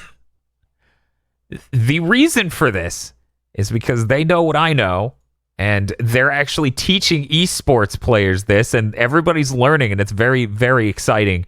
The higher the frame rate you run the game at, the less the input latency is. NVIDIA actually brought in a guy who was a pro Counter-Strike Go player and has moved over to Valorant, which for people who don't know is a knockoff of Counter-Strike. And they brought him in, they showed him, okay, here's a 60 hertz monitor, here's a 144 hertz monitor, here's a 360 hertz monitor. And they show his spread on his shots. They show how the game, because of how netcode works and all these other things, literally shows him a better world state at all times when he runs it at 360 frames per second. We're talking to the point where there's a thing in online shooters called Peeker's Advantage, where because of the netcode and how things work, et cetera, the person who runs around the corner has the advantage on the person camping in a corner. That's just how it works. The person camping in that room won't see the person entering the room until it's too late, basically. If you run the game at like 360 hertz, you will actually see them ahead of the person entering the room if they're at 60 hertz because of how much faster it updates the game state. So there is no longer a peeker's advantage, is one of the things they submit and show off in this video. It's a really great video. NVIDIA uploaded that on their own channel. I'm trying to remember the name of the full video because they have a huge Chungus video and then they have a bunch of tiny videos talking about each of these things. Chungus. But yeah, it's really cool. Last thing, this is especially relevant to me and to anyone who likes button to pixel. Those 360 hertz G-Sync monitors have input latency testers in them, built in. You can use a number of mice from, higher end gaming mouse companies. So like Razer, Logitech, other ones. And you just plug your mouse directly into the monitor, and then it has a pass-through USB to your system. When you click, it will light up an LED on the monitor. And you can tune, using buttons on the monitor, which part of the game to monitor, like to watch the video signal of. And then on screen, in the fucking corner of the game, if it's an NVIDIA Reflex, it will tell you what the exact latency of your rig is at that moment, which is some unbelievable high-level tech. For me, I just like that it works with any mouse and it lights up an LED on the screen. because then I can use it for button to pixel. And honestly, testing PC shit sucks so much that sounds pretty nice. So yeah, this is all really promising. This is all really great. I think this is the strongest showing from Nvidia in a really long time. And all of this input latency stuff that they're going through to explain to people why input latency is better, why it matters. You know, they were talking about the difference between a normal gamer and a pro level esports gamer in response time is only about 20 milliseconds. And that you can reduce 20 milliseconds out of your system rather easily, like using their new tools and running your game at higher frame rates and et cetera, et cetera. I think they did a great job here. I think this is swell. I'm really glad they're doing this. I wish these monitors weren't $800 because I really want one. Oh, no. It would be really helpful. It would honestly make button to pixel a lot easier, and anything that does that is worth its weight in gold. But I don't know. We'll have to see. Aside from that, yeah, as I was saying before, wait till AMD launches. And the dipshits over at The Verge thought the USB pass-through reduced the mouse's input latency because they're fucking illiterate and they can't listen to a whole sentence. You're gonna crush this newspaper. Ugh, it makes me mad. Yeah, no, the exact quote from Nvidia in the video where they tried to baby feed this to you, you fucking tech journalist morons, is that they say the pass-through is so we can monitor the signal on the mouse. It doesn't cause any additional latency. We can just monitor when the player clicks the mouse and then have the signal pop up for that. But for some reason, they can't listen to a whole sentence and derive meaning, so they said it reduces input latency, which makes no fucking sense. Good fucking Christ. Anyways, there's our great NVIDIA news. I look forward to AMD. Bob. Yeah. It's time.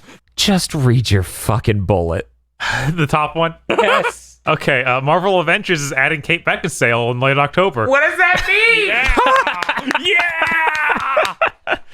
Bob. She's technically named Kate Bishop. Okay, She's not Kate Beckinsale. okay, It's not okay, funny. Jesus fucking. It's Hawkeye 2. Oh my God. I Yeah. was like, why are they adding Kate Beckinsale? That'd be really funny. How close to Kate Beckinsale does this lady look?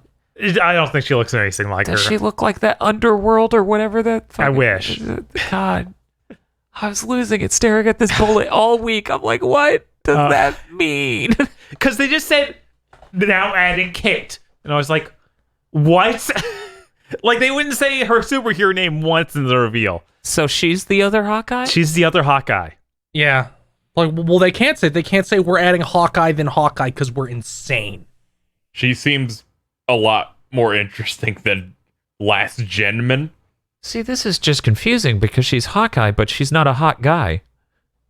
I thought that went hand in hand. Oh, this is an image of... Well, this looks nothing like Kate Beckinsale. Yeah, no, unfortunately. Not Kate Beckinsale. I don't know. Man, you set Looks me up like for she's just gonna call the manager. Yes. a little bit. I mean, she's just in like a tracksuit. You totally see them just walk into a CVS or something. Oh, you just look at both Hawkeyes is killing me. This whole thing started out like their announcement video started out with a message about Black Panther, and it seemed like they were maybe going to announce him at this, but they're like, we don't want to talk about that with recent events. So Hawkeye 2. Yeah, they're like, we're gonna put a mild moratorium on profiting, given this. Yeah, I don't know if that is the intent, because this is like the first story thing, because how they're doing characters is they have like an extended like story arc where the characters come in, they have their own villains, and it has that same like story thing. So maybe they planned on at least announcing that they were going to add a character in the future. But yeah, the first story thing they're doing is this, and they are brain dead. Yeah, see, I'm willing to submit to Bob's theory of like they shifted at the last minute, which makes sense. Like it would look really bad on Marvel as a company if they just went, now announcing us profiting off of a tragedy. Yeah. But that's the only world where I could believe they went, we got all these characters. We need to complement this cast. And then two guys look at each other and they go, second Hawkeye. They really shouldn't have announced the first Hawkeye and then waited a month and then went, here's the set. Just do both at once. Yeah, they're Right. both so nothing. Like, who cares if there are two Hawkeyes? Who would want that? Who got that approved? Okay, here's the thing. I was going to say some horny lady somewhere cares, but then I was like, well, Look at what they did don't to know. him. He's not even hot anymore. I know. Isn't that weird?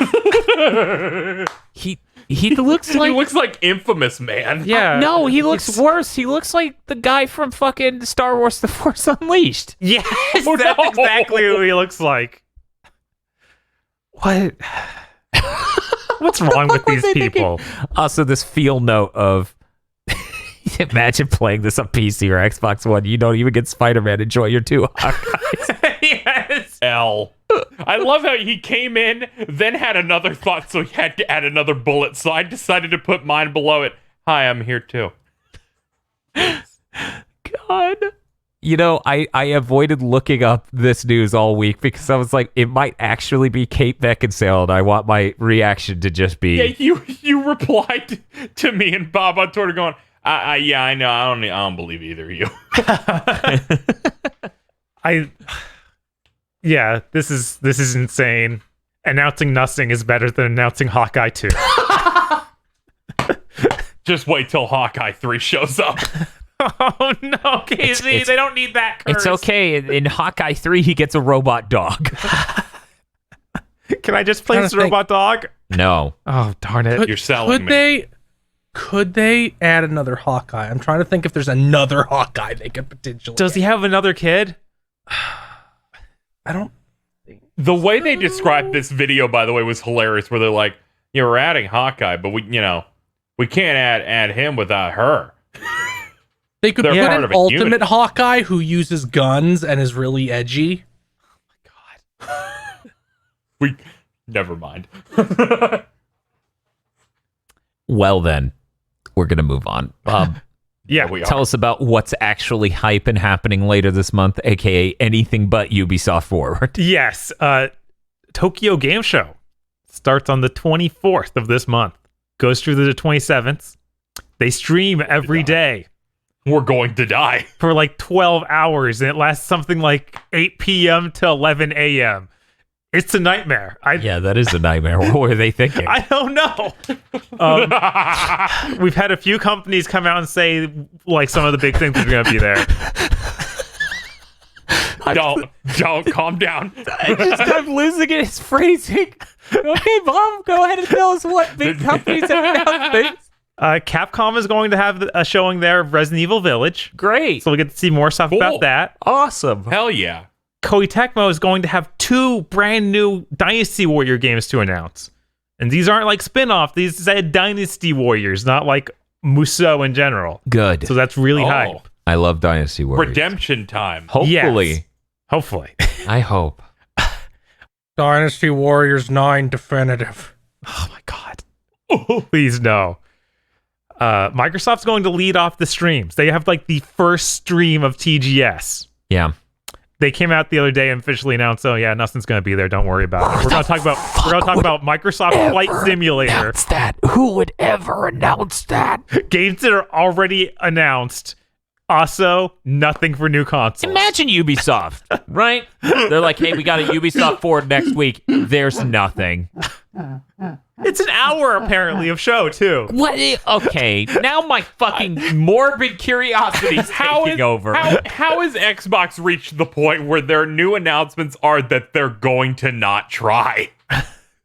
This is insane. I've never seen a company be like, we want to be out front and center to announce nothing. Ladies and gentlemen, skip.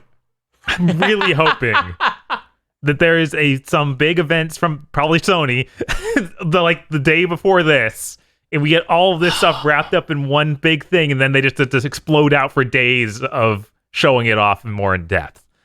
Because that's what's happened previously when Sony shows up. Of like, Sony does everything. Like, they show all of the cool stuff that's at TGS, and then we get to see a few videos later on. Mm-hmm.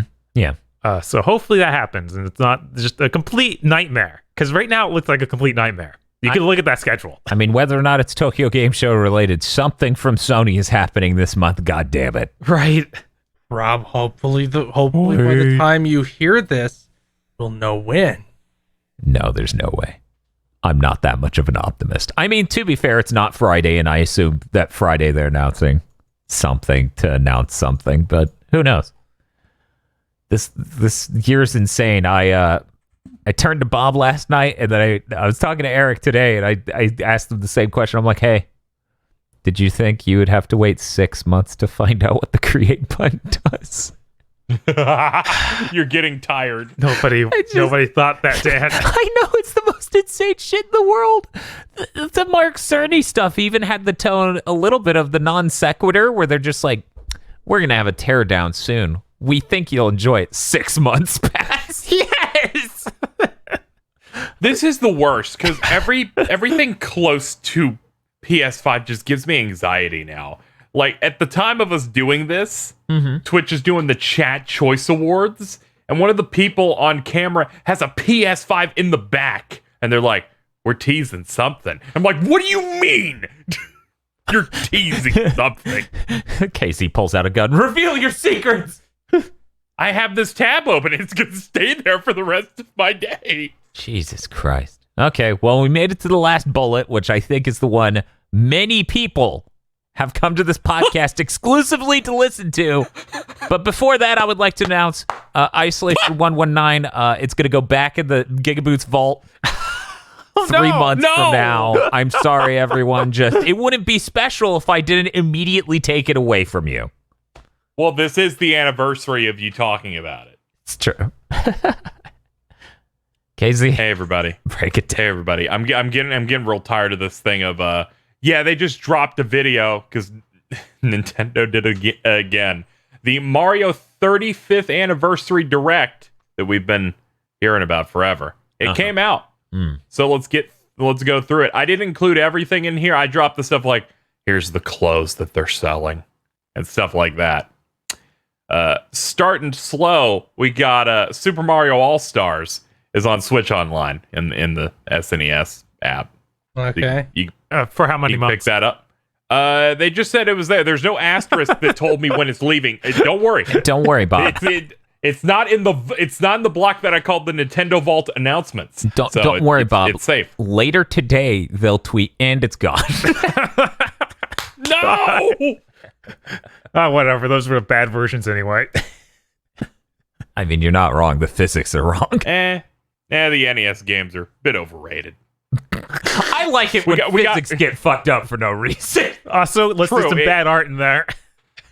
It's some great art, actually. Bob, Well, is it going to have world, or is it like, no, raw Luigi must be kept hidden?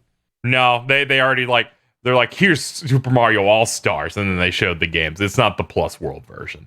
Is World already on it? Oh, it's like it has I feel to be, like right? it should Yeah. be. Oh yeah, it's it's already Okay. in Okay, the server, sorry. so yeah. Okay, I just thank care God. a lot about raw Luigi. What is raw Luigi? Okay, so in the original release of Super Mario World on Super Nintendo, Luigi is just a palette-swapped Mario. Mhm. But they decided they couldn't do that for All-Stars Plus World because Luigi has unique sprites in all of those games. So they made Luigi sprites for Super Mario World that have never been used or referenced anywhere else that makes him like Poochie-esque. Like he doesn't put his hand up when he jumps, he keeps his arms straight and like rockets straight up head first. And he spits his fireballs instead of tossing them, and he like rock star slides down hills instead of on his ass. He's on his knees instead of his ass. Oh, when you beat a level, he just crosses his arm and looks at you. I like this. So here's the thing. I had at one point the Super Mario All-Stars Plus World, and I also had the, Super Mario World. I never noticed that the animations were different, but I did notice one, which was the arm crossing, because it stands out a lot. That's weird. But I never put it together that was because it was a different version. He didn't look different enough for me to realize, oh, that's a whole new sprite. Because I never hanging out. Yeah, I never played that played version. them right. I never played them back to back. Why would I? Man, that's fucking weird. That's some weird gimmick idea. That's psychotic. Welcome to our new show on GigaBoots, where I play two versions of a game, one that's cheaper, one that's more expensive.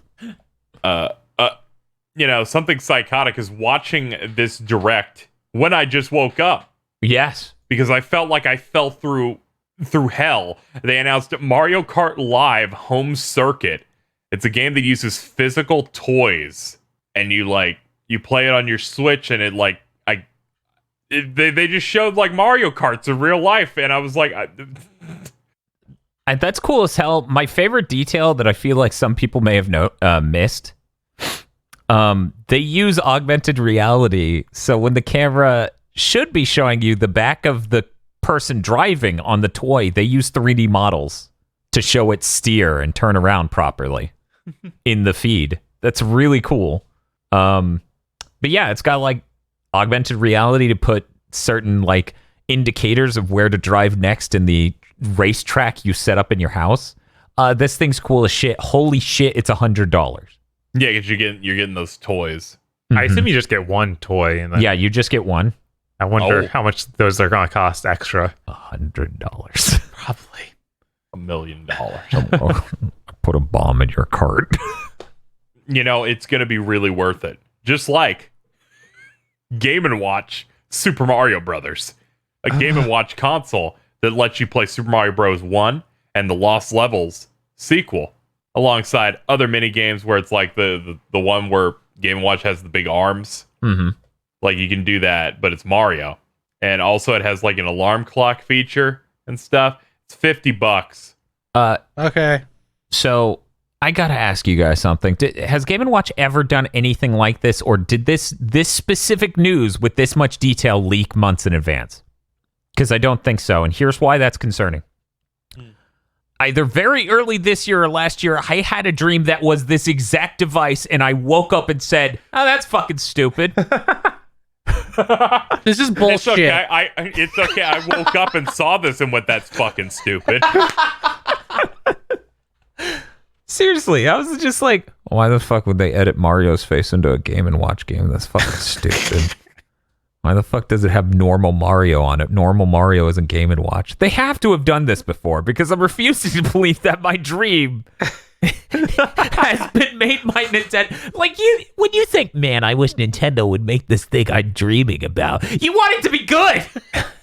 Not some weird nightmare. I wish Nintendo would do this weird thing I dreamt up, which was a Nintendo-ass move that no one wanted.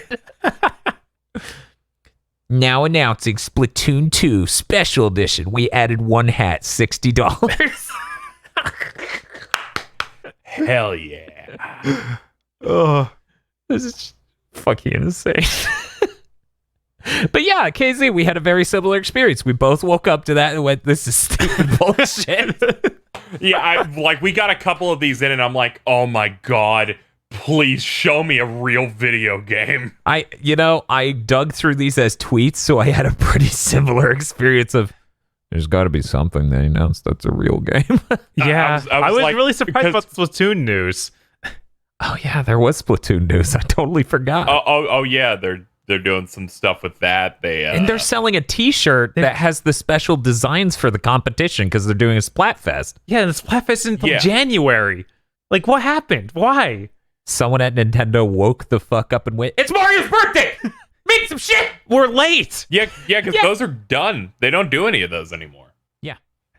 They're doing it like Animal Crossing Mario-themed items. So you'll be able to, like, get Mario stuff in there.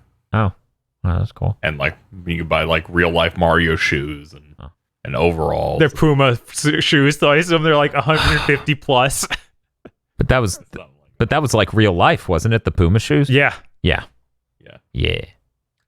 Finally, they announced Super Mario 3D World coming over to Switch. It's Super Mario 3D World plus Bowser's Fury, a remaster of 3D World that's coming February 21st, including online co-op, gameplay improvements. Gameplay improvements that people noted that like the camera is going to be looks a lot better in some of the clips they've shown. Do you have real movement now? Yeah, I'm curious if they have more than 8 directions you could run. It looked like you should still do in 8 directions. I would That's what it imagine. looked like. Yeah. I would imagine. It looked. Apparently, they sped up the gameplay though, like 20-30%. You have 30% faster movement speed now. They showed there's going to be like new levels and stuff, and they kind of really teased it with the Bowser's Fury aspect. So it looks like there might just be a small little story expansion thing for that. Yeah, it was really Like, weird when it just like slowly zoomed in on Mario at the edge of that cliff and he said, "The royalty of the Mushroom Kingdom have abandoned me." Then he left off, and it was really, really edgy and cool. Yeah, why do everything have cat ears? That's strange. I'm looking forward to the return of high frame rate Bowser. Finally, I'm gonna have 360 hertz monitors to watch my 360 hertz Bowser cat. I think it's funny that they're adding more stages to this one, which is like one of the only Mario games I've just finished the normal game and then haven't even been able to force myself through the rest of the bonus levels already. So here's my feeling, Bob. Uh-huh. Mario Odyssey exists. I can take that chip off my shoulder and get back to enjoying this somewhat. Because when it was like this thing that was here instead of a real 3D Mario game. What this really good game? No, I completely understand it. Yeah, like we went 10 years without them trying to even do a normal full-scale 3D Mario. So it was like, this is neat, I guess. It's like a 7. Who knows? Maybe the improvements will help. I mean, speeding it up would maybe be they'll nice. help. And until Odyssey, this was my favorite 3D Mario game. I'm like, this is great. Thoroughly, really excited for it. I hope the new editions actually. I'm surprised it's not $80. Decent. True, they added something new. Yeah, there's something new that you might want to play as a person who played the old one, unlike the Donkey Kong, where it's like, here's a mode you never want to use. They're like, we looked at the actual core gameplay and went, what if we change things about it at all? Hey, speedrunners love Funky Kong because he can just jump on spikes and not give a shit. This is the equivalent of Phil being like, hey, speedrunners love Sonic's tater tots because they could just eat them with no effort. I can just swallow all They of them. love instant mashed potatoes because it just funnels its way down their throat. And they don't even use water. They just eat it out of the box. There's water in the stomach. Smart. But yeah, I'm pretty excited for this. I think that's neat that they decided to charge $60 and actually add something to remotely warrant that. I think that's seeing Nintendo fans go, wow, they're really putting a lot of work into this, and almost getting to that point where they realize this is what one of those re-releases should do. Yeah, the only other Nintendo re-release that felt like had worked was Xenoblade. Every other one has been just sad. Yeah, but Xenoblade's like a complete overhaul. Yes. So it's Dunban over there. It's Dunban over there. It's less of an overhaul than people think it is. Because you go into that game and you look at any NPC and it's like, oh, you just ran the model through Super Eagle. It's like your face is a smudge. Yeah, no, only the main characters got new heads, so everything else is still kind of rough. And that's coming February 21st? Yeah. That's cool. Yeah, it's kind of crazy. It's February. I guess I Nintendo imagine really it was can't this get year anything and- out this year. Yeah, I imagine it was just the troubles. Oh, and I'll warn everyone, the online play is going to feel like absolute garbage because one, the Switch version over the Wii U one's going to add latency, and two, they're going to do that special kind of Smash Bros. Netcode where it's lockstep. So instead of having rollback or anything fancy like that, it's just going to add tons and tons of latency so you don't outpace each other on the game code. I just assumed it'd be like Mario Maker 2 where the game just stops. Yes, that's the same thing. Oh, okay. Yeah. Because the expectation is that it will be terrible. Yeah, I just figured I would announce that for people who have hope. Don't worry, you're playing Mario World in 3D in multiplayer. You're already having a terrible time. No, it's not true. I'm a cat.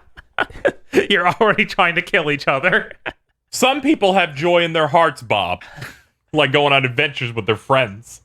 My only problem is I can't strangle people over the internet. Right? in the room, you can stop it. Yes.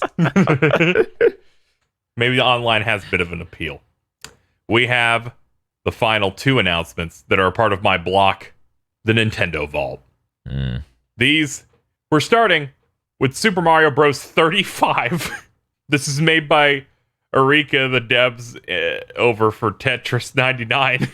And they made that again, but with Super Mario Bros. Where you go through Mario Bros. Levels, but you can send like enemies and stuff to other people to sabotage them and stuff. Yeah, it looks neat.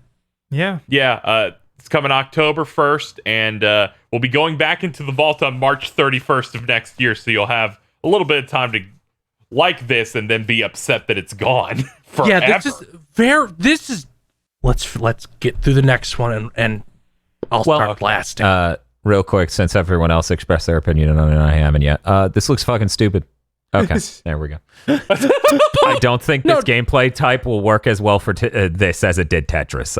I think it's just them going, well, that was successful. Shove a different genre in there. See? Everyone was right. Dan is all negative. It feels like a mode that was supposed to be in Mario Maker 2, but then they just decided no.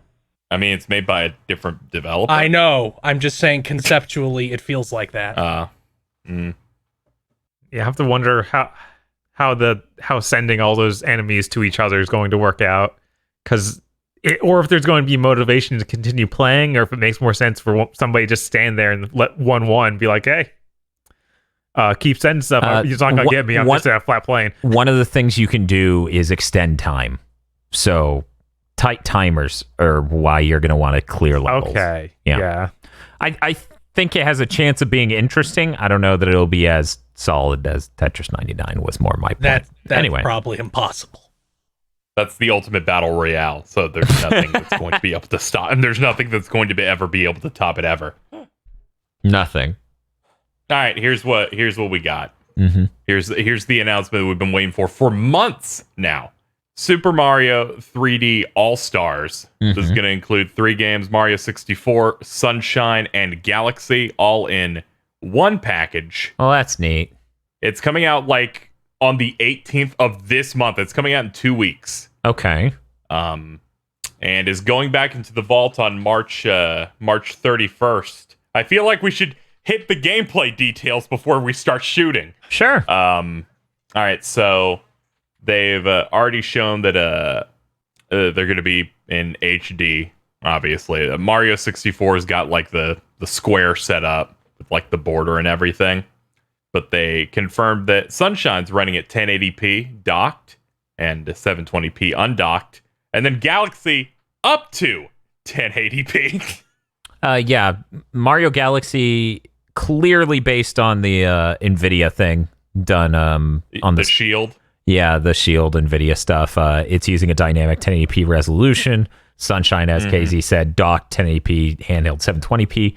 Super Mario 64 is about twice its original resolution. It's higher. It's 960 by 720, which is a higher resolution than it was originally.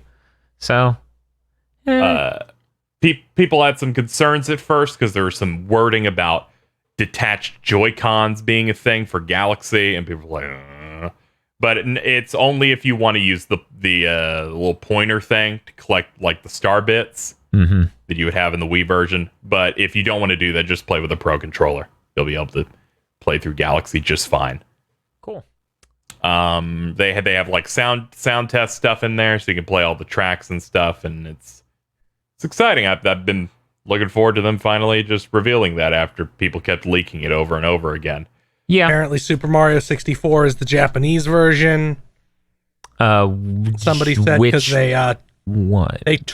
they changed because it has a different sound clip when you throw Bowser. So either they specifically changed it or it's the version that has that different sound clip.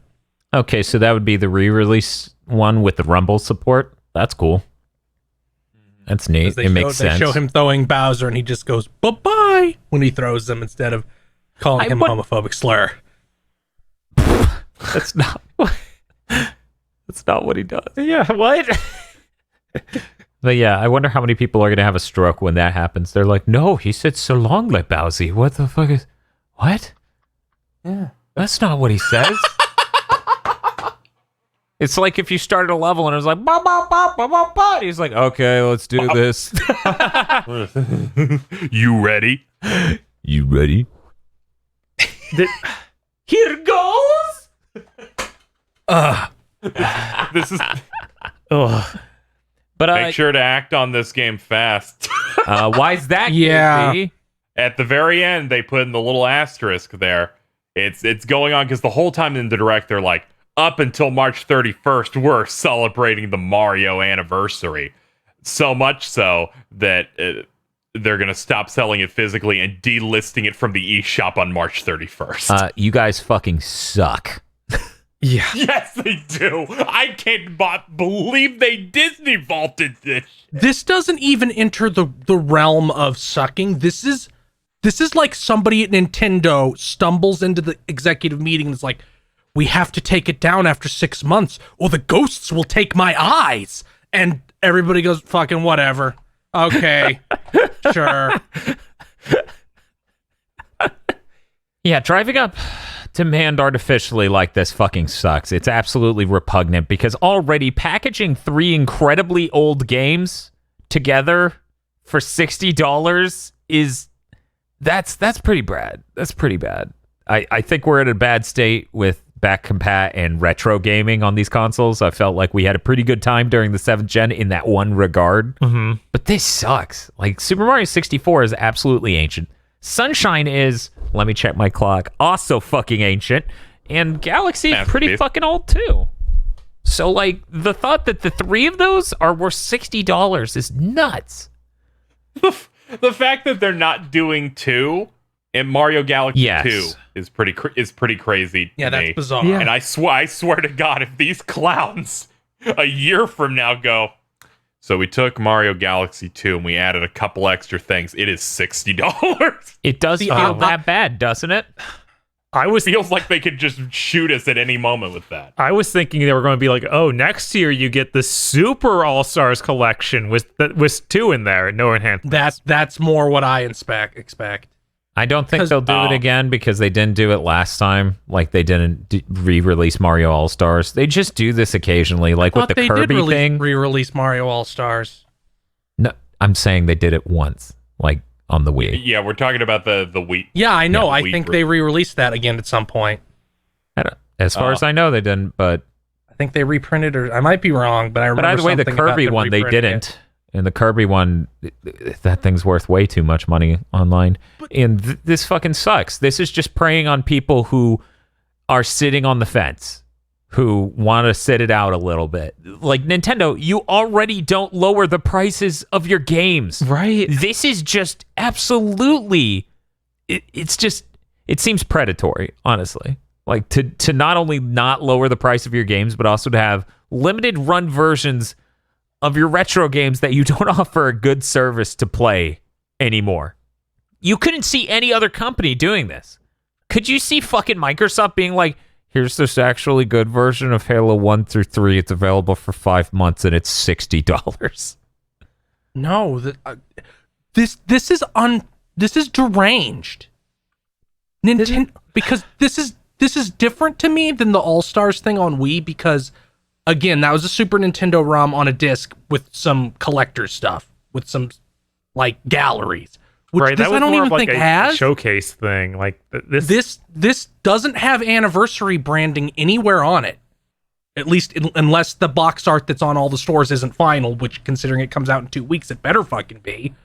Right. So it's just like, no.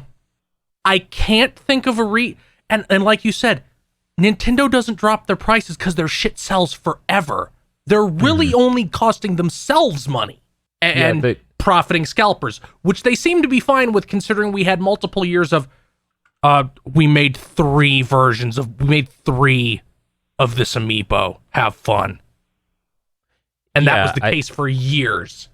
I think this is really bizarre coming from a company who thought mobile game monetization was exploitatious and it wouldn't look good on their brand.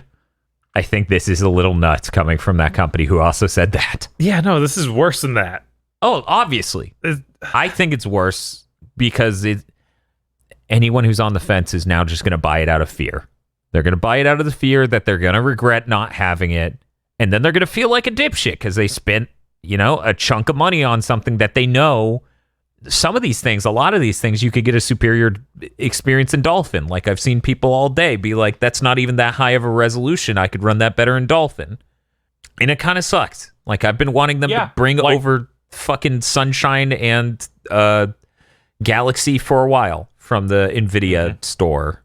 And I'm really upset about not getting Galaxy 2. That was my favorite one. No, I was going to play it for the first time here. Like, people don't realize. It's got Yoshi in it. I only played that game for like 10 minutes when it came out. And I was hoping this collection would have that because it's so fucking obvious. God forbid you provide people too much value and give them a game that you aren't selling and costs you nothing to put in this collection. Yeah, then each game would only be worth $15 in their eyes instead of $20 for absolutely ancient games. Like, it's so frustrating. Just to be clear, though, I have a fucking disease, and it's been forever since I played fucking Galaxy, so I'm probably going to pick this up. I'm buying multiple copies to flip for scalped rates. It's going to be a nightmare to even get them. I bet that since they're announcing it so pre-ordered close already. Okay, if they're announcing it so close, like, I imagine pre-orders are going to be pretty limited. Mm-hmm. I mean, they're already up. They've been up all day. Yeah, so I have to go in tomorrow and hope they're still up. So if you miss... imagine this. The pre-orders get cut off within a week. Yeah, imagine... Those are the people to get the game. That's it. Nobody else. You can buy it digitally. I guess, yeah. Yeah, you can buy it digitally and hope that Switch 2 plays Switch 1's games. Let's not even fucking discuss that. If this is a whole new console, there's gonna be problems. Don't worry about that. But I think Nintendo will be stunned at how fast their fortunes reverse. Well, it makes sense. This cartridge is proprietary. You couldn't possibly make it backward compatible. Stop that. Okay. Stop that. I'll let you know if I have a dream where I wake up and I go, why would the Switch 2 not play Switch 1 games? That's fucking stupid bullshit. Can you have a dream that they announce the PS5 prices now? God, I wish! I feel like that's a better use of your time. Yeah, I've been excited for this since they leaked that they were going to put them because, Nintendo never puts anything in a collection I would want ever. So I'm surprised these aren't like 3 games that are $60 each. I planned on getting it anyway. It sucks that they've decided to monkey's paw this shit by saying no, do it now. That's that Nintendo magic. Yeah. I was like, what? I was like, whatever. I'm gonna do it anyway. Stop being mean. They're like, what is a W but 2 L's mirrored and turned on their sides? And we're like, what the fuck is your deal? Yeah, all year we're like, oh yeah, that Mario stuff sounds really cool. I'm very excited. It's gonna be great. We're like, it's gonna be great when that's in our news document. We're all happy about it. And then they're just can't like, wait. let's fire a gun straight into your chest. I can't wait for the Zelda version, which doesn't have Majora's Mask for some reason and is available for 2 days. Oh my god. You know what? No, this is the version of that one, right? It's gonna have Ocarina of Time, Majora's Mask. It's going to have Wind Waker and Twilight Princess, but it's the old versions, not the remastered ones. Somehow. No, KZ, you'll only get Wind Waker. They'll just leave Twilight Princess. They won't even bring it over. I mean, that is basically what they did here. No, yes. You see, I want to imagine this $60 thing that has those 4 games I listed, but they're old-ass versions that aren't even upscaled, and then they sell you the remasters later, $60 each. Nintendo, this is really bad. I was also somewhat hoping that we'd get some sort of tease for a new Odyssey related thing. Yeah. That would have been really cool to celebrate Mario's birthday, right? Yeah, I'm kind of annoyed that they're like, happy Mario's birthday, no DLC for Odyssey, no sequel for Odyssey, no nothing. They pushed it for the Super Switch. Watch, it'll be like, in the first 6 months of the Super Switch, you get Mario and Zelda. Do you want to... You guys want new Mario Kart courses? What if we made you a game you can play with the real cart and it's $100? That's what made me so tired by that shit. Please, you can do this, but please give me more Mario Kart courses. Yeah, this whole event was bad. I watched the individual parts on Twitter at first, and then I saw they had the direct up, and I watched that through, and I was like, yeah, why did I do this? Why did I watch this twice? Yeah, it was pretty. I just watched it as soon as I realized, because two people DM me saying like, you better watch out that Nintendo news, because they're like, I'm asleep, and I'm like, okay, let me go see why this news is bad. And I'm like, oh, this is bad. I'll buy a couple of these Mario games though. Nintendo is a master of just doing things that cannot even come up on your radar. They're so nonsensical. Their stocks are higher than they were in 2007, though. These bastards. Good for them. Glad for Got them. us by the nuts. Last bit of news before we end the podcast. Mike Z has gone rogue. Everyone left at Lab Zero who didn't quit, he just fired with no promise of severance pay. Oh, yeah, I did see that. Yeah. Kinoko, one of the leads from Indivisible, has been doing some sales on her Twitter account to benefit the people who were fired from Lab Zero. So if you could look up Kinoko, I retweet her often. But her Twitter handle is at KINU Cakes. Kinu Cakes. It's already sold out? I think there's still digital versions you can buy. Okay. So if you can't get physical sketchbooks anymore, but you can still Either go there way, and get they digital. could announce something new, and yeah, it seems like you can get digital. So yeah, just go over there, check it out, see if you're interested, buy some. She's one of the lead artists on Skullgirls and stuff. I can't believe that motherfucker made a bad situation way worse. He's just throwing a little temper tantrum now. Well, it's like, over. I get that he's fucked, right? I get that he's fucked. The major people from his studio just fucking left. But that doesn't mean you have to punish everyone else. Like, fuck. Well, he wants to throw a temper tantrum. I think he just doesn't see any other option. And I'm really fucking upset. But anyway, as I said, at Kinoko / at Kino Cakes, rather. Kino Cakes. Please check that out. That's the news for this week. We're going to be playing Tony Hawk. Yes. That wasn't just them. It's Yeah, all no, fun. I answered for all of us.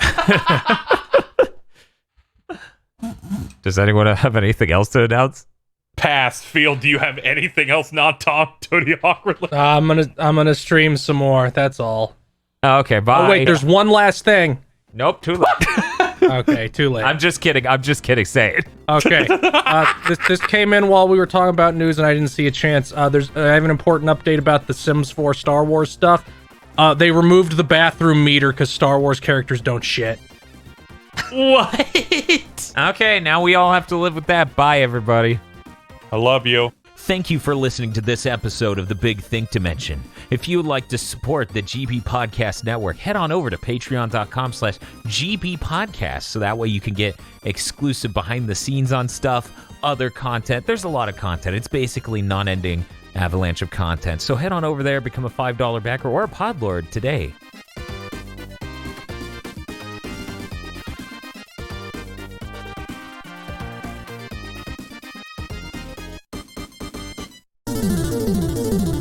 This month's GigaBoots videos have erupted into reality thanks to the money magic of our executive producers.